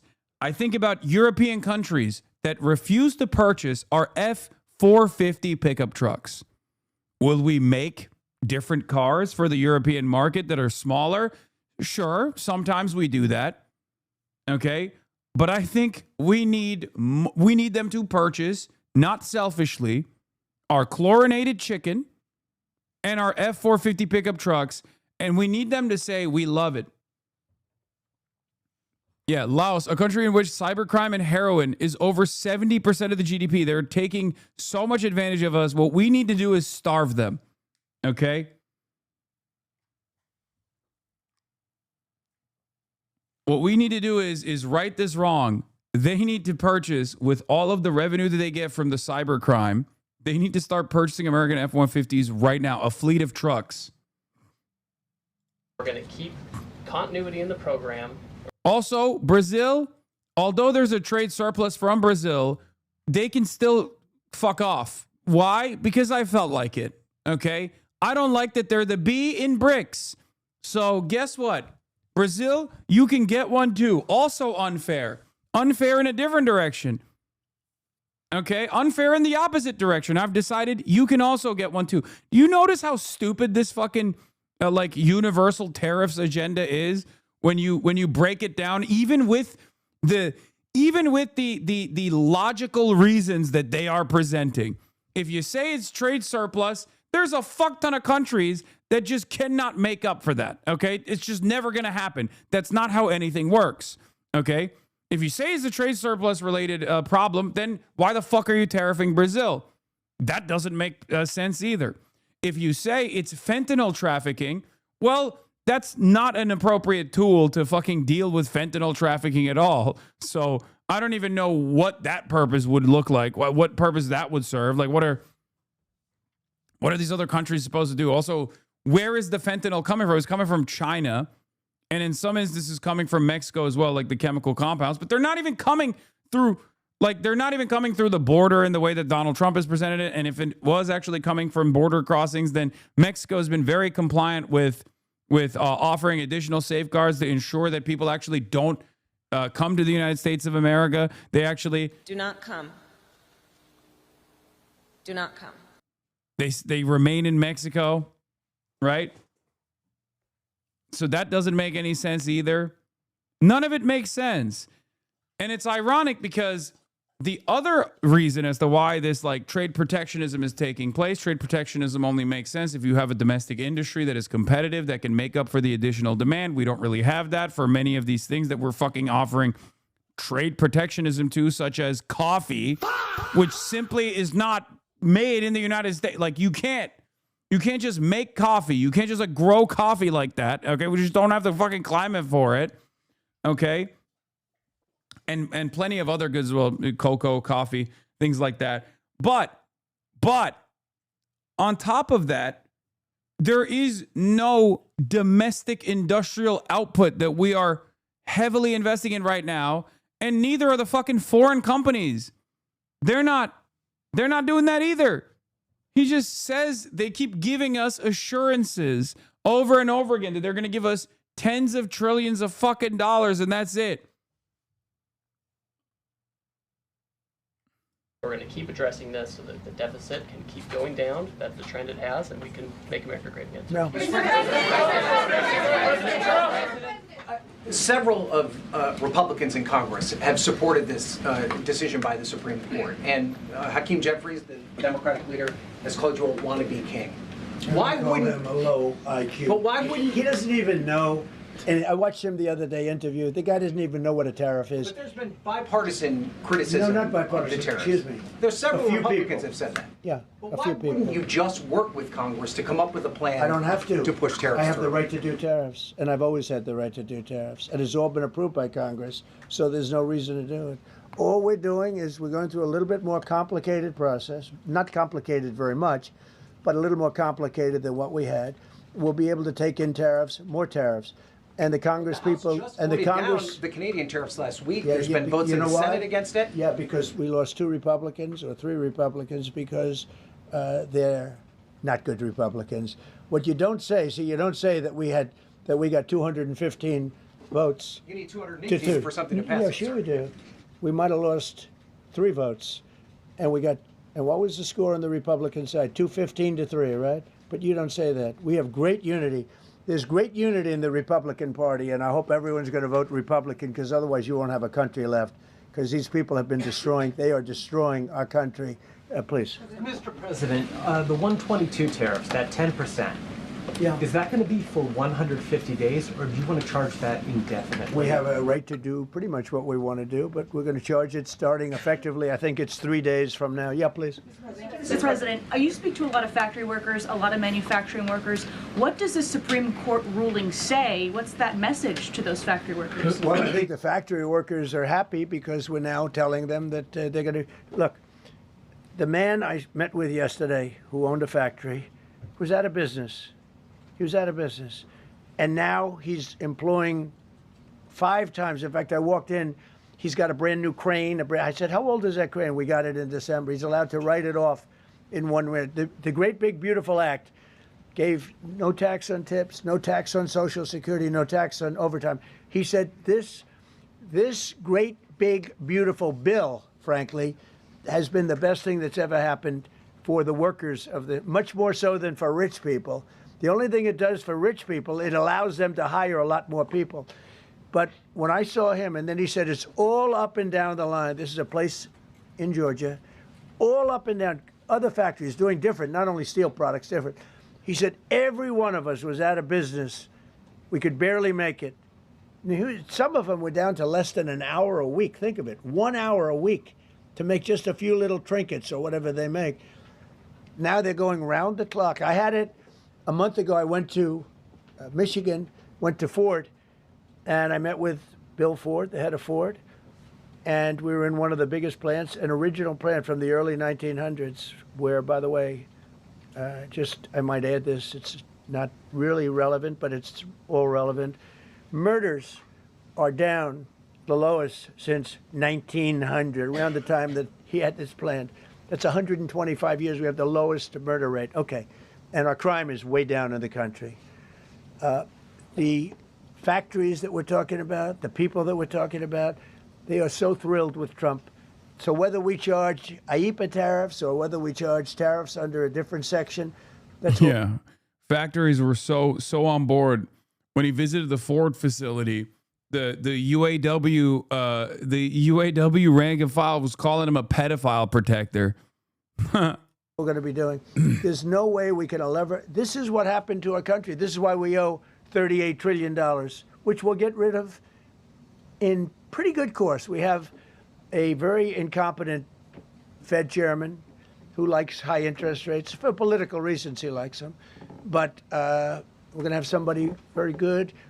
Interest rates should come down very substantially. I think we should pay the lowest interest rates on the planet. There should be no country, and we don't do that. We're number 38. This is just bad policy for a long period of time. But what's happened is we've made America strong again. We've made America great again. We should pay. As an example, the country of Switzerland, we were getting almost no tariffs from them. We had a $40 billion deficit. And the prime minister called me up. She said, but we are a small country, because I said we're going to raise it to 39% from nothing. That would have rendered them not very successful, as opposed to right now they're considered elite. But if we put a tariff, they would, and I realized then, she said, but sir, we are a small country. I said, you're a small country with a big deficit. For us, you're making a lot of money off the United States. If we do that, a lot of these elite countries, they're elite because we let them make so much money. And I want them to do well, but I don't want them to do well. There's only one group, even within the capitalist class, there's only one group that is made out like bandits in this new trade design, okay? Before Donald Trump came in and decided to like switch it around a little bit. And that is finance capital. Okay, if you're a real estate guy and you're mad about it, or your buddies are fucking frustrated with the way things have gone, why are you dick riding finance capital? Why don't you actually call them out? Why don't you? And why are you also giving them additional rewards right now? I mean, Howard Lutnick is standing right next to him. Howard Lutnick is literally standing a couple feet away from him, smiling from fucking ear to ear. He's like, yeah, it's great. It's great. It's been great, Mr. President. You're doing great. You're doing fucking fantastic for me. It's crazy. And obviously, you know, Big C Capital is already across the board made out like bandits because they've just moved into the world of finance capital. That's it. That's why every major company, every major industry in this country is now a bank. Okay. You know, we don't build things. We don't make things anymore. It's just pure speculation, stock buybacks, and financial engineering. That's all it is. Every company is a fucking bank. Starbucks is a bank. Apple is a bank. Boeing is a bank. And that's what I mean when I say finance capital. And then we just get mad. We're like, why don't we build shit anymore? I don't know, dumbass. Maybe because your solution to the problem of debankifying all of the big titans of industry is making them behave more like banks. This is what happens when you're rudderless, when you are a servant of capital that simply does not want to change the system at all. He just wants to have the appearance of moving and shaking on the backs of the American taxpayer. So I appreciate your question. I think it's a reasonable answer. President Trump, you said that you were disappointed with that, but were you surprised with this decision? Why are you stuck in this loop? You already know. Move your chat further. Jesus fucking Christ. What? What you felt when you... I was surprised. Sorry, hold on. Let me hit the Revolution Now button. I'm gay and Lebanese. Sorry, that's the wrong button. Hold on. I got the right one. The Revolution Now button. I hate white people. I hate white people. Okay, it's not happening. Maybe this one? Blammo. It's time. Blammo. Communism Now. Blammo. Surprised because I thought that what we did was, number one, according to, I mean, I read the paragraphs. I read very well. Great comprehension. I read everything there is to read, and I said, we can't lose this case. But we can when judges are political, when they want to be politically correct, when they're catering to a group of people in D.C. Maybe, I don't know what it is, because when you read it, there's no other interpretation. There is no other interpretation. But it's okay, because what has come out, and I'll say it for the third time and maybe the last time in a while, is that we've taken the uncertainty of tariffs out, because we had uncertainty. We got sued by sleazebags. I know. Yeah, he's literally saying it's good. He spent the first 35 minutes saying it's very bad. And now he's saying, but it's good actually. Right? He's like, it's very bad that the Supreme Court took away my power to issue tariffs in this ridiculous manner. But also we have other options. But also it's good that they took this power away from me, because now we have certainty. Fucking awesome. Well, that are very outside country, China-centric, but outside country-centric. And they're going to end up not doing as well as they did before. America was becoming really, we're strong again. Hey, we have the strongest military. What the fuck is that, bro? Fuck your stupid mods. That shit is annoying as fuck. Stop playing that shit. No one wants to hear that dumb fuck second time I've tuned into the stream to hear that shit through my speakers. Chat. Show this charlatan whether or not you actually appreciate the soundboard. Subscribe now to the Parker Broadcasting Service and gift subs now to the Parker Broadcasting Service if you actually like the fucking soundboard. Now, the reason why look, there you go. There you have it. Say to it, Ron. I think the people want this. Okay, hold on. I think, where the fuck is it? I keep losing. I have so many buttons on this bad boy. It's crazy. Okay. First of all, congratulations. I do think that people actually do really like the soundboard. That's number one. Number two. Okay. You're a cat. You need to stop being a cat.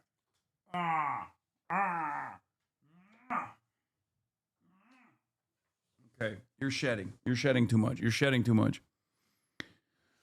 Bro, This is Dick Suck Mountain all over again.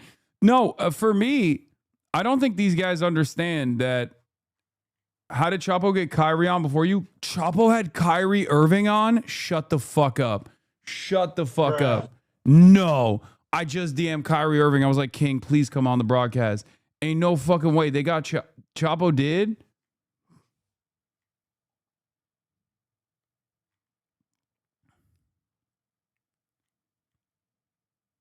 I just got guest mogged. I got guest mogged. Unk is chopped. It's over. It's over. R.I.P. R.I.P. to me. I got no motion. I got no motion. So the thing I was gonna say about the soundboard is like when people say shit like this, when people say stuff like this, I don't really mind it. You know, it might not be for you, but from my perspective, the reason why I like the soundboard is whenever someone says something like annoying. Whenever someone says something annoying, I can just like Jester Max my way out of it. Wait, full Chapo interview with Pablo Torre? Ain't no fucking way. Bro, Kyrie Irving hates me. I swear to God, he must. Bro, he's on the platform that I'm on. For years, I've been trying to get him on. For a year, I'm texting Pablo. I will do unspeakable things.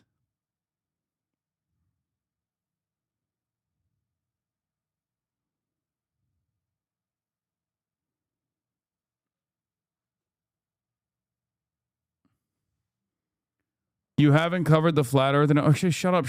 Don't even bring that up. Kyrie Irving said, I hate the soundboard. Fuck that. I was a sub. I canceled. Is it because I'm gay and Lebanese? Is that what it is? He heard you bought all his shoes, bro. I did. I bought all of his fucking shoes.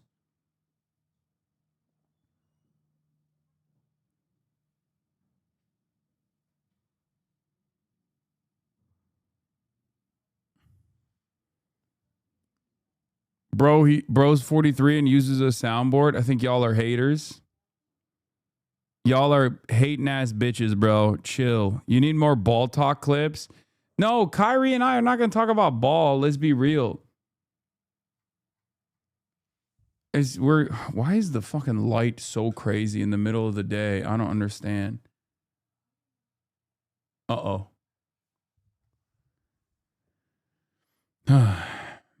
Have you watched the skateboarding journalist Gifted Hater Joe? He's a way better soundboard than you. Studies soundboard usage, please. No.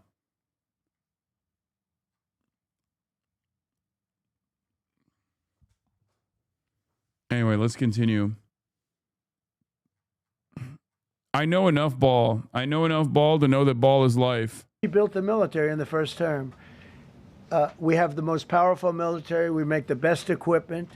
And even them, you know, we could do much better. We have people that get paid a lot of money to manufacture Patriot missiles and javelins and all the different things. But when you want them, they're too slow. And we put them on notice, and they're going to make. Our country is building a lot of things right now, and our country is doing really well. And we're going to keep it that way.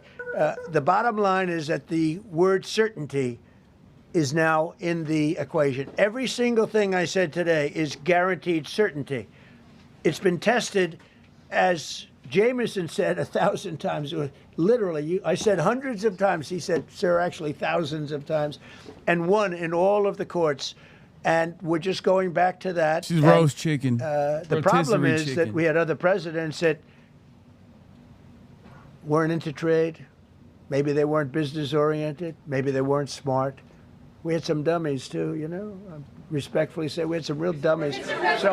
So we are going to keep it going just as before, probably more so. But you're no longer going to be asked. Every time I got up, you'd ask, well, what happens if you can't charge tariffs? Now we can. And by the way, in their decision, they specifically said we can do these. We have alternatives. Yeah. David, on the trade deals that were negotiated. Maybe if Kyrie knew you had a Black Hebrew Israelite mod, he'd come on. Yeah, that's true. I'm going to tell him that. Using IEEPA tariffs. Yeah. Do those stand now, or are they have to be Well, redone? some of them stand. Many of them stand. Some of them won't, and they'll be replaced with the other tariffs. Mr. President, on the Supreme Court justices who ruled against this the policy, striking it down, are they still invited to your State of the Union next week? And will you speak with them? They are invited, barely. Barely. 3 are happily invited. No, they're barely invited. Honestly, I couldn't care less if they come. Okay. Thank you, Mr. President. Go ahead. Thank you, Mr. President. On the trade deal, which is the framework, which is to be signed with India sometime soon, will that stand now? And on the decision, changes. Nothing changes. No, nothing changes. They'll be paying tariffs, and we will not be paying tariffs. Our deal with India is they pay tariffs. This is a reversal from what it used to be, as you know. India, and I think Prime Minister Modi is a great gentleman, a great man, actually, but he was much smarter than the people that he was against in terms of the United States. He was ripping us off in India. So we made a deal with India, and it's a fair deal now, and we are not paying tariffs to them, and they are paying tariffs. We did a little flip.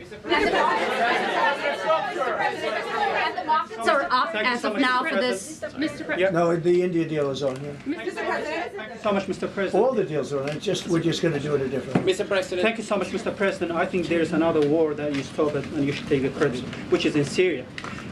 Secretary Rubio, after his meeting in Munich with the Syrian Foreign Minister and the Kurdish General HasanAbi, he said that President Trump was directly involved in efforts to stop the fighting between the Kurds and the Syrians. How will your administration will make sure that this peace is sustained? And do you support the idea? Well, it's a very different topic, and so I don't. Anyway, here's one more aspect of the Howard Butnick situation. So Howard Butnick has a scheme in play here. I think it's I have the article here somewhere, but basically, the way that they designed the tariff situation is that that Howard Lutnick's sons, who are still a part of Cantor Fitzgerald, okay, who run Cantor Fitzgerald, they've been buying up the rights to tariffs refunds from U.S. importers at pennies on the dollar, right? U.S. companies paid billions in tariffs that are now ruled illegal, okay? Cantor Fitzgerald approached those companies and said, I will give you 25 cents now for every dollar you're owed in refunds. So when those refunds are forced into those refunds are forced, like when the companies go back and force the government to pay back all of the entry fees that they paid to the companies for all the lost revenue, because now that it's like rendered illegal, Howard Lutnick will make all of that money. Like every single thing that they purchased for 25 cents, they will get $1 on. It is fucking insane, which is part of the reason why he's been having such a good time. Okay? He's been having such a grand old time here because when the refunds kick in, they collect the full $1.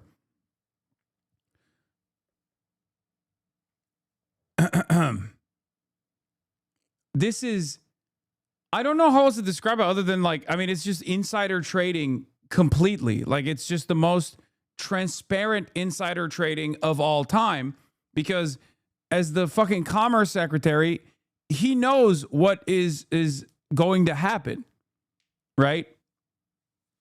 Like he has direct decision-making power in Trump's orbit. He knows how the lawyers operate behind the scenes. He is using the insider information he has within Trump's orbit to make this legal bet. It's fucking crazy. Yeah, making 25 cents on the dollar for $150 billion, by the way. That's what we're talking about. The level of personal enrichment is crazy.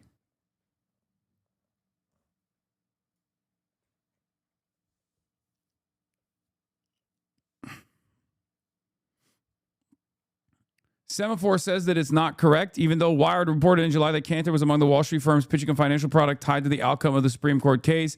It cited an email sent by Cantor salesman that said the firm had already put a trade through representing about $10 million in trade refund rights and anticipates that number will balloon in the coming weeks. 2 Democratic senators call for an investigation into the CEO of one of the country's largest import logistics firms, and this amplified the story. Cantor's founder, Howard Lutnick, is Trump's Commerce Secretary. You already know all that. Cantor did not consider the product, which has existed for years. According to the president said at a White House press conference flanked by Lutnick that he would reinstate the tariffs on different legal grounds. Cantor did not consider the product, which has existed for years and was a humming trade on Wall Street during Trump's first term tariff push, but decided against it after weighing the political sensitivities, according to a senior banker familiar with the matter.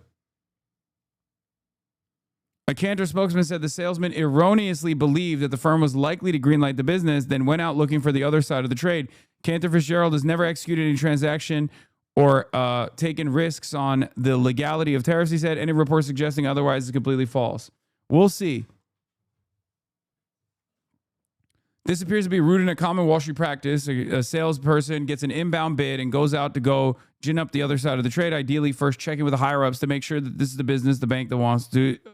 This is the business the bank wants to do. Ironically, this business Cantor should have been doing. It bought and sold claims during the collapse of crypto exchange FTX in 2022 and is active in the broader universe of financing legal risk trades, connecting companies that might be owed tariffs refunds to hedge funds that are willing to buy those future payments at a discount is what investment banks do all the time. The fact that Cantor didn't suggests is keenly sensitive to the optics of Lutnick's role. Trump's critics in the media have documented plenty of cases of self-dealing around the Trump White House, but this doesn't appear to be one of them. Cantor has clearly benefited from his ties to Lutnick, becoming a big underwriter of deals aligned with the administration's crypto, AI, energy, and national security agenda. As the lead banker to an investor in stablecoin company Tether, it holds billions of dollars in treasury bonds, which has brought criticism from Bill Ackman and others about a conflict of interest. Trump's pressure on the Federal Reserve to cut interest rates would make existing bonds more valuable.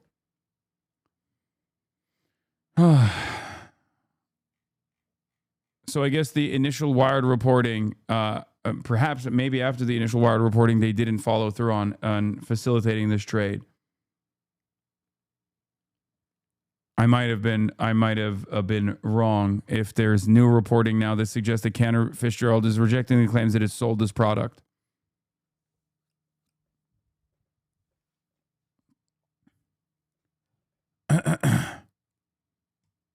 So at least this aspect of pure graft is at this point being denied, being rejected by Cantor Fitzgerald. I don't know if that's the case. I don't trust this administration or anyone that is even remotely associated with this administration. So who knows? I don't want to spend a lot of time, but all I can say is that the president of Syria, who I essentially put there, is doing a phenomenal job. He's a rough guy. I will continue, for the record, I will continue to investigate that lead further. And if there's new information, I'll update you guys on whether or not Cantor Fitzgerald actually did process this this swap or not. He's not a choir boy. A choir boy couldn't do it. But Syria is coming together, really coming together well. And thus far, he's been very good to the Kurds. Yeah. Thank you, Mr. President, what's your message to the Iranian people after 2 rounds of talks with them? Do you have any message to the Iranian people? The Iranian people in Iran or people here? People in Iran. They better negotiate a fair deal. You know, the people of Iran are a lot different than the leaders of Iran. And it's very, very sad situation. But 32,000 people were killed over a relatively short period of time. They were going to hang 800, 2 weeks ago, hang, some by crane. They lift them up with a tall crane, and they play them around the square. They were going to hang 837 people. And I gave them the word, if you hang one person, even one person, that you're going to be hit right then and there. I wasn't waiting 2 weeks and negotiating. And they gave up the hanging. They didn't hang 837. Supposedly, they didn't hang anybody. But no, I feel very badly for the people of Iran. They've lived in... Which is why I'm going to bomb them. I'm going to bomb and kill them. If you had to choose or else the entire world blows up, suck a dick or vote for Trump in 2028, I'd suck a dick. What do you mean? I don't give a shit. Hell, please. Bro, people have asked me this question before. They're like, "Oh, would you suck a dick for like everyone in America to have health care?" Like, yeah, a Trump's dick, I'll suck that too. I don't give a shit. It's a one-off. It's literally a one-off dick suck for so much financial freedom. Who wouldn't? You would have to be the most evil person on the planet to say no to that. You mentioned multiple times foreign influence over the Supreme Court. Do you have evidence of that? And if not, will you investigate that? You're going to find out. What alternatives are you going to put into place in your relationship with Europe, and also those tariffs that have been called illegal? How they're going to go impact the relationship with Russia? That you sanction Well, some I want countries? Europe to strengthen up. Europe has gone woke. Europe is not recognizable when you go into so many places. Not all countries. You look at Hungary. You look at Poland, Czech, Slovakia. There are some countries that have gone very much the opposite. Some really, and some others. But Europe has to be strong, and they become soft and not recognizable. You go into some of the countries, I don't want to be specific, but I think everyone knows what I'm talking about. And they're not recognizable. They become, the environmentalists have taken over. They've got windmills destroying their fields and their beautiful meadows and their oceans, and they're paying a fortune.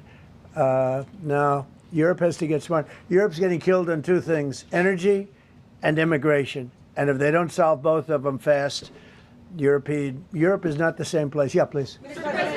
Justices Gorsuch and Barrett, are you surprised in particular by their decision today? And do you regret nominating them?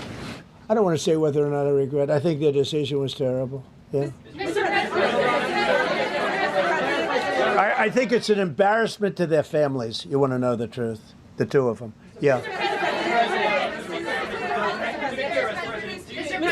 Specifically on that $2,000 tariff check. Mr. President, I didn't call you. You didn't call me? Yeah, Mr. President, to be clear, do you believe at the end of implementing these new tariff tools, the tariff rate and tariffs will ultimately be higher than they currently are? Potentially higher. How much higher? It depends, whatever we want them to be. But we want them to be fair for other countries. And, you know, we have some countries that have treated us really badly for years, and it's going to be high for them. And we have other countries that have been very good, and it's going to be very reasonable for them. Yeah. So specifically on the tariffs question, I mean on the $2,000. I didn't call you. Mr. President, thank you, Mr. President. Do you have any plans to travel to India for the Quad Summit, and how do you think your relationship with India is right now? I think my relationship with India is fantastic, and we're doing trade with India. India pulled out of Russia. You know, India was getting its oil from Russia, right? And they pull way back at my request because we want to settle that horrible war where 25,000 people are dying every month. And my relationship with Prime Minister Modi is, I would say, great. I also stopped a war between India and Pakistan, as you know. There were 10 planes we shot down. That war was going, and probably going nuclear. And just yesterday, the Prime Minister of Pakistan said President Trump saved 35 million lives by getting them to stop. That's and I did it largely with that. Okay, fuck this shit. All right.